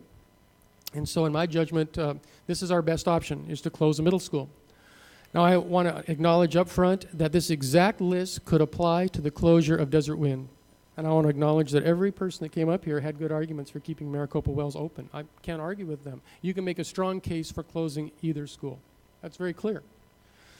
But there are opportunities if we close Maricopa Wells Middle School. Number one, we could create a new junior high school. It would be grades 7 and 8. It would be quite different from a 6, 7, 8 middle school. It would be the opportunity to create something new, different, maybe better able to connect with students. Number two, the ability to restructure 2 schools that are currently at D grade. I think we're doing the right things to improve the grades at both schools. I think those grades will come up. But this would give us a more intense opportunity to focus on our 7th and 8th grade students in one environment as we created a new program to be very intentional about that. Number 3, the ability to focus on 1 D school instead of 2. That would just be helpful in my judgment. As I said, I think we're making good progress with the 2 schools we have, but generally, 1 thing is easier to focus on than 2, and I think we could do that, obviously, with just grades 7 and 8 in 1 school. Number 4, 1 service area for grades 7 and 8 may assist students when they transition to Maricopa High School. I'm a former high school assistant principal. I'm a former middle school principal, and my experience has been that particularly at the high school level in grade 9, when you combine 2 middle schools and bring all the 9th graders into 1 high school, it's a difficult transition time. And 1 service area for grades 7 and 8 could make that transition happen at grade 7. And generally, students are more flexible at that grade, at that age level, and I've seen that transition work well as a middle school principal. And then number 5, possibility of reopening Maricopa Wells Middle School as a charter in the future. We will have to move back into Maricopa Wells in the near future. Assuming our community continues to grow, we know there's 4 builders building right now, the economy is improving, we're likely to grow. We can start moving back into Maricopa Wells slowly, maybe 100 students at a time, maybe 200 students at a time, maybe over a period of several years before we are back up to full strength. That would allow us then to open that school in a very systematic manner, the possibility of creating a charter school as we did that. So those are the opportunities that we have with a new middle school. I'm sorry, with a new junior high, and by closing Maricopa Wells. These are the savings. If we close Maricopa Wells, there would be energy savings. We would have 5 fewer teachers, 4 less classified staff, 1 less administrator, total savings $542,000. Reasons for the recommendation of closing Maricopa Wells Middle School. Number 1, it's an enclosed building at Desert Wind, and it results in better supervision of students. Number 2, Desert Wind location north of tracks may result in fewer train delays. Number 3, the central location of Maricopa Wells might make the campus more attractive to potential renters, resulting in additional revenue to the district. And number 4, separate buildings at Maricopa Wells might attract multiple renters, resulting in additional revenue. Plus, it would give us the opportunity to move back into Maricopa Wells 1 building at a time, which would be more difficult to do at Desert Wind. A question came up 2 weeks ago. What are the numbers north and south of the tracks? 531 7th and 8th grade students located north of the tracks and 332 located south. What will the impacts be on grades 7 and 8 enrollment? Well, to look into the crystal ball a little bit, I mean, it's really impossible to know for certain, but some of our neighbors that have gone through a similar change in recent years include Apache Junction, Cave Creek, J.O. Combs, and Sierra Vista. And you can see the results. No impact at Cave Creek, J.O. Combs. Apache Junction lost a small number, less than 5%. Sierra Vista lost about 15% in the first year, and then some of those students did return. So we could see a 5 to 10% drop in enrollment, 40 to 85 students in grades 7 and 8 enrollment if we close Maricopa Wells Middle School. Issues related to closure of Maricopa Wells Middle School. Many of these were brought up tonight. Number 1, already mentioned this, 20+1 would be located at Desert Wind, and the goal is to accommodate 100 students in grades 7 and 8. Number 2, we will have to remodel life skills classrooms if we move to Desert Wind. It was stated by the life skills teacher that we need expanded restroom, changing area, and that kind of thing. Cabinets, probably about $15,000, which would probably be a good investment. I just walked through those facilities the other day, and those would be good improvements, for the future life skills program that's going to be located at Desert Wind someday as our life skills students population continues to grow, assuming we'll use that space for life skills students. That would be a good remodel that would benefit us in the future. Number 3, cost of wireless for 20+1 would be $4,000 to move 20+1 out there and install the wireless, because there is no wireless at Desert Wind. Number 4, additional busing costs. Don't know the answer to that. The goal would be 0. And we have a good software program, Versatrends, and we plug in all the variables, and we try and get the most efficient number of routes and shortest possible routes and all that kind of stuff within the funding we receive from the state. And I know our transportation department has been looking at that. I know they don't have a definitive answer on that. The goal would be to do it by creating efficient runs that would result in 0 additional cost to our M&L budget. I do know that busing is going to be a lot more complicated next year, even if we stay with 2 middle schools, because we're going to have half-day kindergarten. We're going to have 6th grade in the elementaries, and so busing is going to change, regardless. But that is something we're still working on, and don't have a definitive answer on that tonight. Number 5, cafeteria space. Talked to Dr. Joe Veras, principal at Desert Wind, and he's told me that we can use the stage and patio areas. He can seat enough students to even possibly have 2 lunches, even though we have 865 students in the building. And they currently have 3 lunches, and so there would be room to accommodate for cafeteria space. Number 6, wrestling room. There is not a dedicated wrestling room at Desert Wind Middle School. They currently use the cafeteria successfully. They roll out the mats, which is not uncommon in schools, to share a space for the wrestling program, and it makes a good wrestling room once the mats are out there, and then they pick them up after practice. Number 7, there is no weight room at Desert Wind Middle School. Number 8, we do have a 21st century program at Desert Wind, and that program can continue even if it was for different grade levels, even if it was just a 7th, 8th grade school. Next year we checked with the state on that. That funding would still be available to us at Desert Wind. And then number 9, the question of sharing or having access to Maricopa High School, which is a good advantage for Maricopa Wells students who want to take geometry, for example. We currently have 5 students from Maricopa Wells taking advantage of that. They walk over to the high school for geometry. But we also have 0 from Desert Wind that are able to take advantage of that. So if we did combine grades 7 and 8 at Desert Wind, we could have a live class with a teacher if we had 15 students interested. And I think there's probably a decent chance of that. We have 60+ students in 8th grade algebra at Desert Wind currently, and I would assume that a number of them would be interested in geometry as 8th graders. I don't have the exact breakdown on grades 7 and 8 there, but I assume that there's 7th graders in there and that there would be some interest. So, I mean, I think that it's possible we could have a live geometry class offered at Desert Wind by buying a prep period from one of our high school math teachers and making that happen. Another option, if we had less than 15 students, we could offer that online. So with our connection with 20+1 there, I think that would be doable.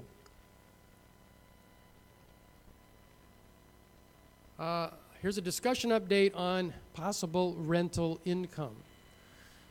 This is not definitive information, but Mr. Roush and I have been in contact with 3 different entities, 3 different groups that have expressed interest in renting space from us.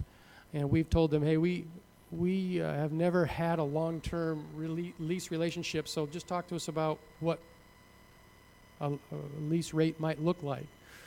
As we get further down the road on this, if we want to pursue this, we're going to have to involve our attorney, and we're going to have to make sure that we have the feasibility study so that this is a fair market value and that the board approves the policy, et cetera. So there's a lot of work to be done here, but it has been preliminary discussions. So with ND number 1, they've been talking about the possibility of taking the office, gym, cafeteria, and 16 classrooms, and are discussing a rental rate in the neighborhood of $40,000 a year. That would be their rental payment to us, and then they would pay utilities and custodial expenses. Entity number 2, so that's the biggest one, the group that wants the biggest amount of space. Entity number 2 is interested in approximately 8 classrooms, 2 offices, and a conference room, part-time use of the gym. So probably in the neighborhood of $10,000 to $15,000 annually for rent. Once again, they would pay utilities and they would pay for custodial costs. And entity number 3, about the same, maybe just a gym, cafeteria, $10,000, $15,000 annually. So it would take some negotiating to get all 3 of those tenants in there because obviously they're all interested in the gym, cafeteria. There's a possibility that could be a shared space and we could negotiate those contracts accordingly. None of them are for certain, but that gives you an idea of kind of the preliminary discussions at this point. But knowing that this is going to be on Channel 18, well, it is right now, of course, and will be on replays. If anybody is watching this and they need further information, they can contact Mr. Roush, and there's the phone number, or you can reach him at his email address for further information, and if you would like to discuss the possibility of renting space from us. Because even if we keep both middle schools open, there may be space available, maybe even at both of them. We just haven't got that far down the road, but that is possible if grade 6 is not included in either school. So this remains a viable option no matter where we end up. Discussion, questions? Well, I have some things to say. I have a lot of things to say, but one of the things I heard tonight, and by the way, everyone who presented, teachers, community members, thank you so much for all that feedback and all the research that's taken place, and I have been totally enlightened in a whole other realm of thinking with everything that's been said tonight. And also in respect to Dr. Chestnut's, research and meetings and everything else. He's done a fantastic job with his staff. And, here we are faced with this difficult decision. We are all here gathered to, I don't want to belabor this, but you mentioned earlier, Dr. Chestnut, in your presentation about, the 20+1, wireless is $4,000 and the life skills is $15,000. So I took the $19,000 off of that and subtracted it from the 542,000 that we're supposed to save, which ended us getting us that $523,000 of savings. I heard tonight someone mention about the busing and the 3.5-hour round trip that some of these students are going to have to be bused in from, further back. And there are people who live south of the tracks that are 15 to 20 miles away, if not further. And I know the goal is to have no costs in that area, but I can't help but think that there's going to be extra fuel costs involved with that, and I don't know what that's going to run. In recommendations, I also heard a lot of possible mights. If this may, those are not concrete reasons for me to want to lean toward a vote on keeping or closing Maricopa Wells Middle School. And then the last thing I have to say is, why are we always cutting teacher salaries? Why are we always cutting out the teachers? Why can't we look into possibly cutting out a salary from the higher ups? That's just a question I have. I don't know why it's got to be teachers. So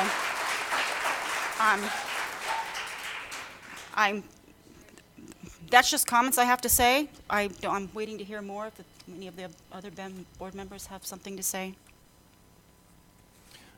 Thank you. I appreciate that. I do have some questions, Dr. Chestnut. I mean, actually, in light of the new information and the new possibilities, I mean, I would like to see what a two small school model would look like. I don't feel I have enough information to make a decision tonight on that. But I'm curious. I'm curious to see what the two small model would look like. I'm also curious to have you crunch those numbers that were presented tonight and come back and see if it's doable. I do think kids would do better if they were in a smaller campus. So those are my questions. I would like to see more information on that. I also would like to know if we've got, let's say, 400 students at each one of the schools, how many classrooms would be available, or maybe specific buildings like at Maricopa Wells, that we would still be able to rent those specific buildings, but how would that impact our students? And would the state even allow that with the students on campus? Because I find that an interesting possibility. I do want to see more information also on the transportation cost, because I really think that we're not fully looking at that cost. And then the cost of moving the life skills class concerns me. That seems like a very low figure to replace kitchens and washers and dryers. So I would just like to see more information on the possibilities. If that's, yeah, we can certainly do that. That's no problem. Maybe just to respond to Ms. Carla Burnett's comment. Administration certainly is part of this solution, and by closing Maricopa Wells, we would anticipate reducing one administrative position. If we keep both open, it would also include reducing one administrative position. That was included in the savings. We have had a retirement announcement that has been accepted from Dr. Flores from last week. We do not anticipate filling that position, so that is one administrative cut that we're planning to make for this coming year. It's possible that there could be a second position that's not filled. So there's several possibilities that do include administration, always have from the very beginning. Just wanted to make that very clear, and we're trying to make it proportionate so that we would really, make cutbacks pretty much across the board in impacting all employee groups. Okay. Mr. Bartle, Mrs. Coutre, any Yeah, I questions, have a couple of concerns? questions. Okay. With all the recommendations made by the Budget Committee, one of the recommendations obviously was a 1.5 salary increase for the teachers. And that is with all the recommendations of the cuts as well. With the model presented tonight, keeping both middle schools open and a potential savings from $300,000 to $400,000, if we implemented the budget committee's recommendations and took out the half-step increase, we'd be right there.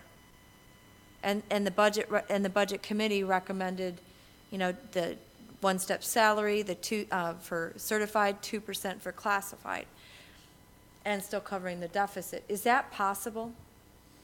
Well, there's several steps we have to go through to get to our final budget, but the $1 million that we need to cut out of the budget does not include increasing anyone's salary. Right. So if we want to add a salary increase to anyone, we would need to make further cuts to be able to pay for it. And that was really the discussion of the Budget Committee, which is going to be really our next major round of discussions. Once we get a decision on middle school, then we've got to head to the finish line and put together the rest of the budget, which the biggest part of it, of course, is salaries. That's 85% of our budget. Salary and benefits, because we're a very labor-intensive organization, that's going to be a big piece that we need to figure out. So I hope that answers your question. We're so close to meeting that $1 million deficit with the proposed smaller, you know, keeping both middle schools open. Is there a way that the budget committee could have missed it, or somewhere where we can make up that $100,000? I mean, you're real close there. Right. The savings, if you keep both middle schools open, is somewhere between $300,000 and $400,000. So at the most, we're probably $240,000 away. Yes, so I would certainly acknowledge there's other ways to fill that gap, and we can continue to look at that as we get further down the road. I'm just saying that it's quite possible it could translate into the administrative cuts, which I already mentioned, classified cuts, which are also included in that, in at least 2 classified positions at middle school level, even if we keep both middle schools open. And then to fill that gap, there's really we've cut to the bone really over the last several years, so it's possible that there could be additional teaching positions that have to be cut to make things balance. But there are a lot of issues to consider before we get to the point of knowing that with certainty.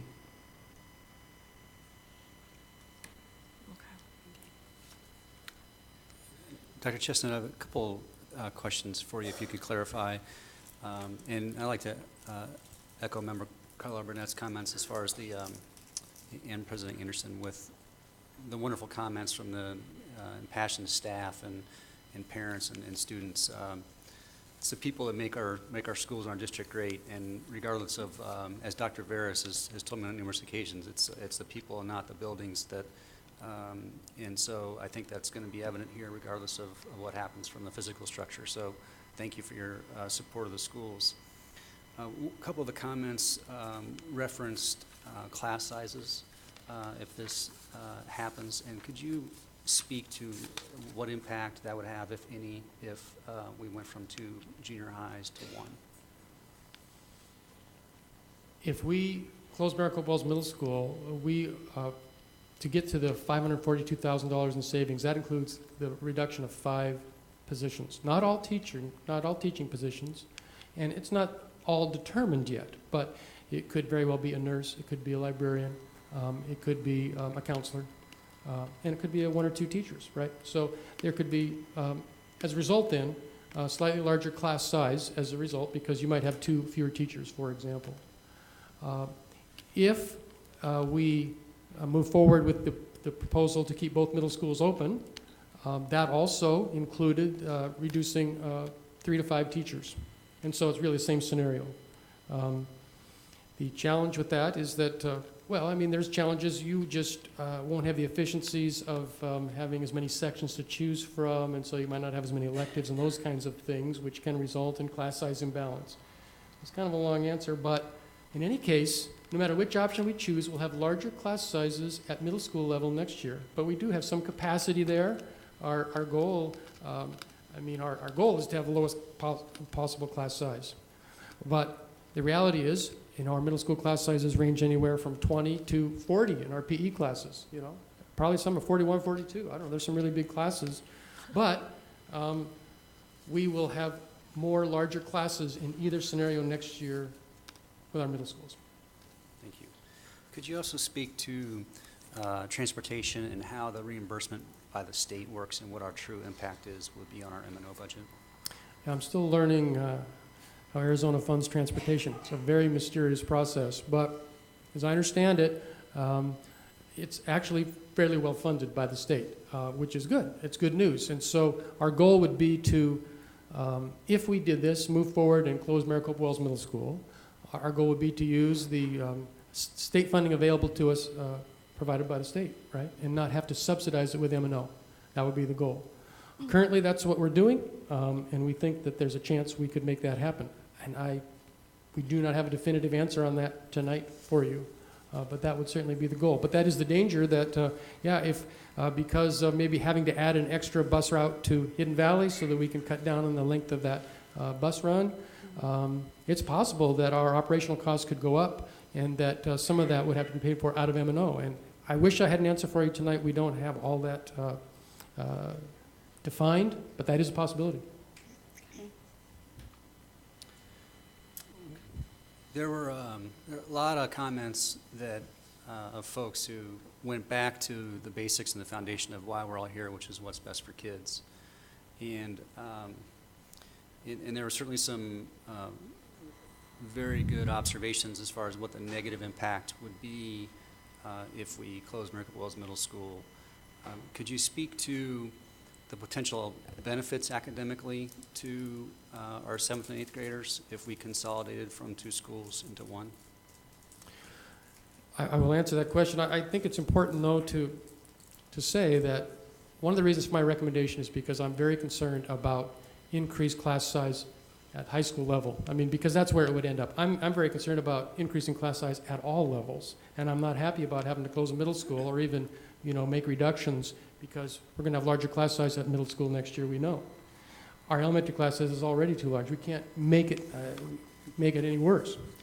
So that's one of the main reasons for my recommendation to close Maricopa Wells. It saves the maximum amount of money and allows us to make fewer cuts at the high school. But to answer your question, I do think that there are possible advantages to having one 7th and 8th grade junior high. And I acknowledge I'm using the word possible. I can't guarantee with certainty that this will work 100% the way we are predicting it would work if we move forward on it. I acknowledge that. And I'm trying to be honest in that. I'm not trying to guarantee a result here. I'm just telling you what my judgment is. And 850 students in a junior high is a reasonable sized school. I've worked in middle schools. I've been principals of middle schools of less than 400. That's a wonderful size. I like it. I don't have any problem with that either. But I also have been involved with middle schools of 800 to 900, and it's in junior highs, and that's a very common size for a junior high. And so the advantage is that you can truly focus, we could truly focus all of our 7th grade and 8th grade efforts on one school site. There are some advantages to that. And I think that we could make that work well. We have struggled really with our student achievement in middle schools. And, I know for a fact that none of our staff members are satisfied with our D grade. We are determined to improve it. If we keep both middle schools open, I know that we're determined to improve that grade, and that will also happen when we have 1. But I think that it will be easier to focus on one school that needs to improve than it will be on 2. But, once again, it's one of those things where it's not a either-or proposition, right? I mean, we are currently focusing on improving 2 middle schools. I think we have had a great plan this year that's being implemented by Dr. Conley and the academic coaches and the principals and the teachers. We are doing a great job of improving at both schools, which I greatly appreciate. And you could see some of that tonight in the comments that our teachers made. I highly respect the work that they're doing. We're going to improve, but I do think there would be an advantage in having one school of 860 students focus on grades 7 and 8 to get that done. I understand the impetus behind us even having this conversation was budget related. But I think everybody recognizes the importance of academic achievement. And I think a case can be made if you pull off the budget issue off the table altogether, that we need to do something drastically different than what we're doing. And this could be the motivation to do that and get better results. The facts of the matter are that the last 3 years, both of our middle schools, their grades by the state have gone from B to C to D. And now we're talking about possibly taking what was last year a D school and reducing that operation by $300,000 to $400,000. And I don't know how we can expect to get an A and a B school with that mindset. So I think something has to be done drastically different in order for us to make sure those schools, sooner rather than later, are A's and B's. And I don't think the status quo minus $300,000 to $400,000 in mostly people is going to help that cause.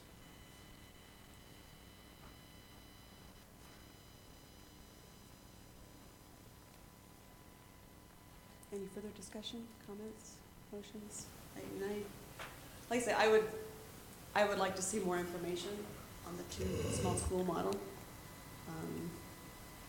Like I said, I find that very intriguing. I think that it has potential. It would still bring us close to what we need to close in our budget gap, but I think it would still help our students with their student achievement. They would be smaller, teachers able to focus more. And I still think both schools would be able to coordinate and get their curriculum aligned with a smaller campus. So I just have one comment that I just think everybody should, it's actually kind of on a lighter note. I visited Desert Winds earlier this week. I had never been inside the halls and walked into the classrooms, and it's a beautiful school.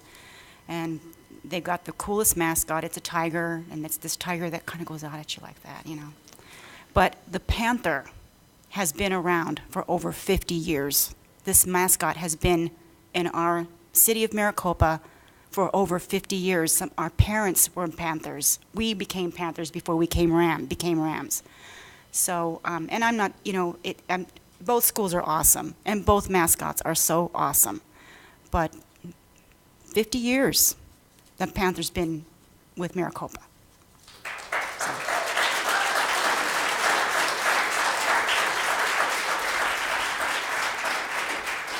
So are there any motions? I just, if I could interject real quick. Sure. This is obviously an emotional decision, but I think it's incumbent upon us to do everything that we can to make this a non-emotional decision. This is about academic achievement, and in my opinion, to a lesser extent, it's about making sure we've got a balanced budget. And the rest of that stuff will get figured out. Okay.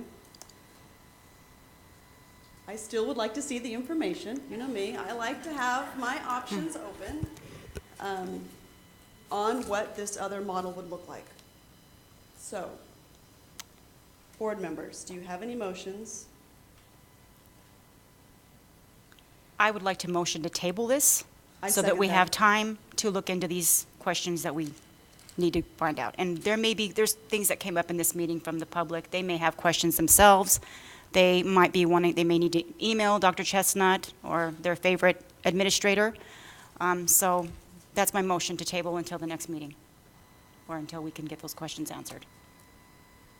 I will second that. Okay. So we have a motion to table item 9D until the April 10th meeting. Any further discussion? I understand the importance of making this decision in a timely manner. I know parents and staff members need to know what we're going to do in the future, but keeping the emotions aside and always keeping what is best for our students, I have to agree with getting more information because I want to make I want to make the right informed decision. And I do believe that by moving the sixth graders back down to the elementary school, that will help with the academic achievement in our middle schools. So I do think we have made a change.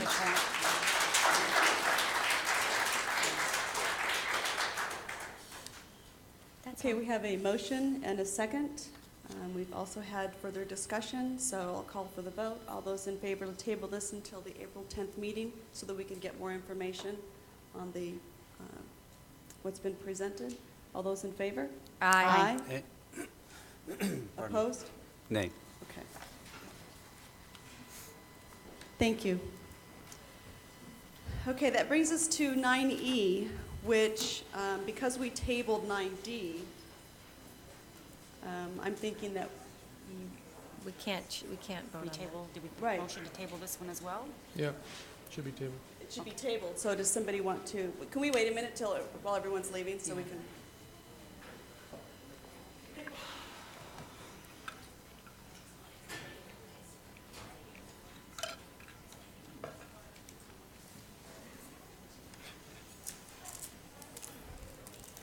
Can I get out of here and get the biggest cheeseburger I've ever had in my life? I'm starving.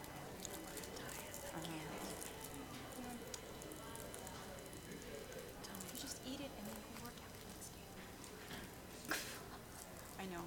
When you're gonna have to, I get up at 5 in the morning sometimes and go running. All right, so that brings us to item 9E, which is, it's stated, discussion and possible approval of one attendance area for grades 7 and 8 to include the entire Maricopa Unified School District. Because we didn't move on, we've tabled 9D right before it. I move that we table this agenda item till our next meeting. Second. Okay, motion and second to table it. Any further discussion? All right, all those in favor? Aye. Aye. Motion carries. We've tabled 9E to also the April 10th meeting. Okay, this brings us to our policies that we need to update. 9F, discussion possible approval of second final reading of policy G03000. Is there a motion? Move to approve. Second. Motion and second, discussion. All those in favor? Aye. Motion carries. Oh, opposed, sorry. Motion carries. Discussion possible approval second reading of updated policy G1000. Is there a motion? Motion to approve. Second. We have a motion and a second. Any discussion? All those in favor? Aye. Aye. Opposed? Motion carries. 9H, discussion and possible approval of second and final reading of updated policy J3050. Move to approve. Second. We have a motion and a second. Any discussion? All those in favor? Aye. Opposed? Motion carries. 9I, discussion and possible approval of second and final reading of updated policy K0900. Motion to approve. I'll second that. We have a motion and a second. Any discussion? All those in favor? Aye. Opposed? Motion carries. 9J, discussion and possible approval of second and final reading of updated policy K1700. Motion to approve. Second. A motion and a second. Any discussion? All those in favor? Aye. Opposed? Motion carries. 9K, discussion and possible approval of second reading of updated policy K2300. Motion to approve. Second. We have a motion and a second. Any discussion? All those in favor? Aye. Opposed? Motion carries. The policies have been approved. Okay, item 10. Do we have a motion to adjourn? So moved. Second. We have a motion and a second. We are adjourned at 8:19. You didn't do a Aye. vote, honey. Oh, sorry. I'm just rolling right along. I'm not even letting you go. Okay, all those in favor? Aye. Aye. Those opposed? Okay, now we're adjourned.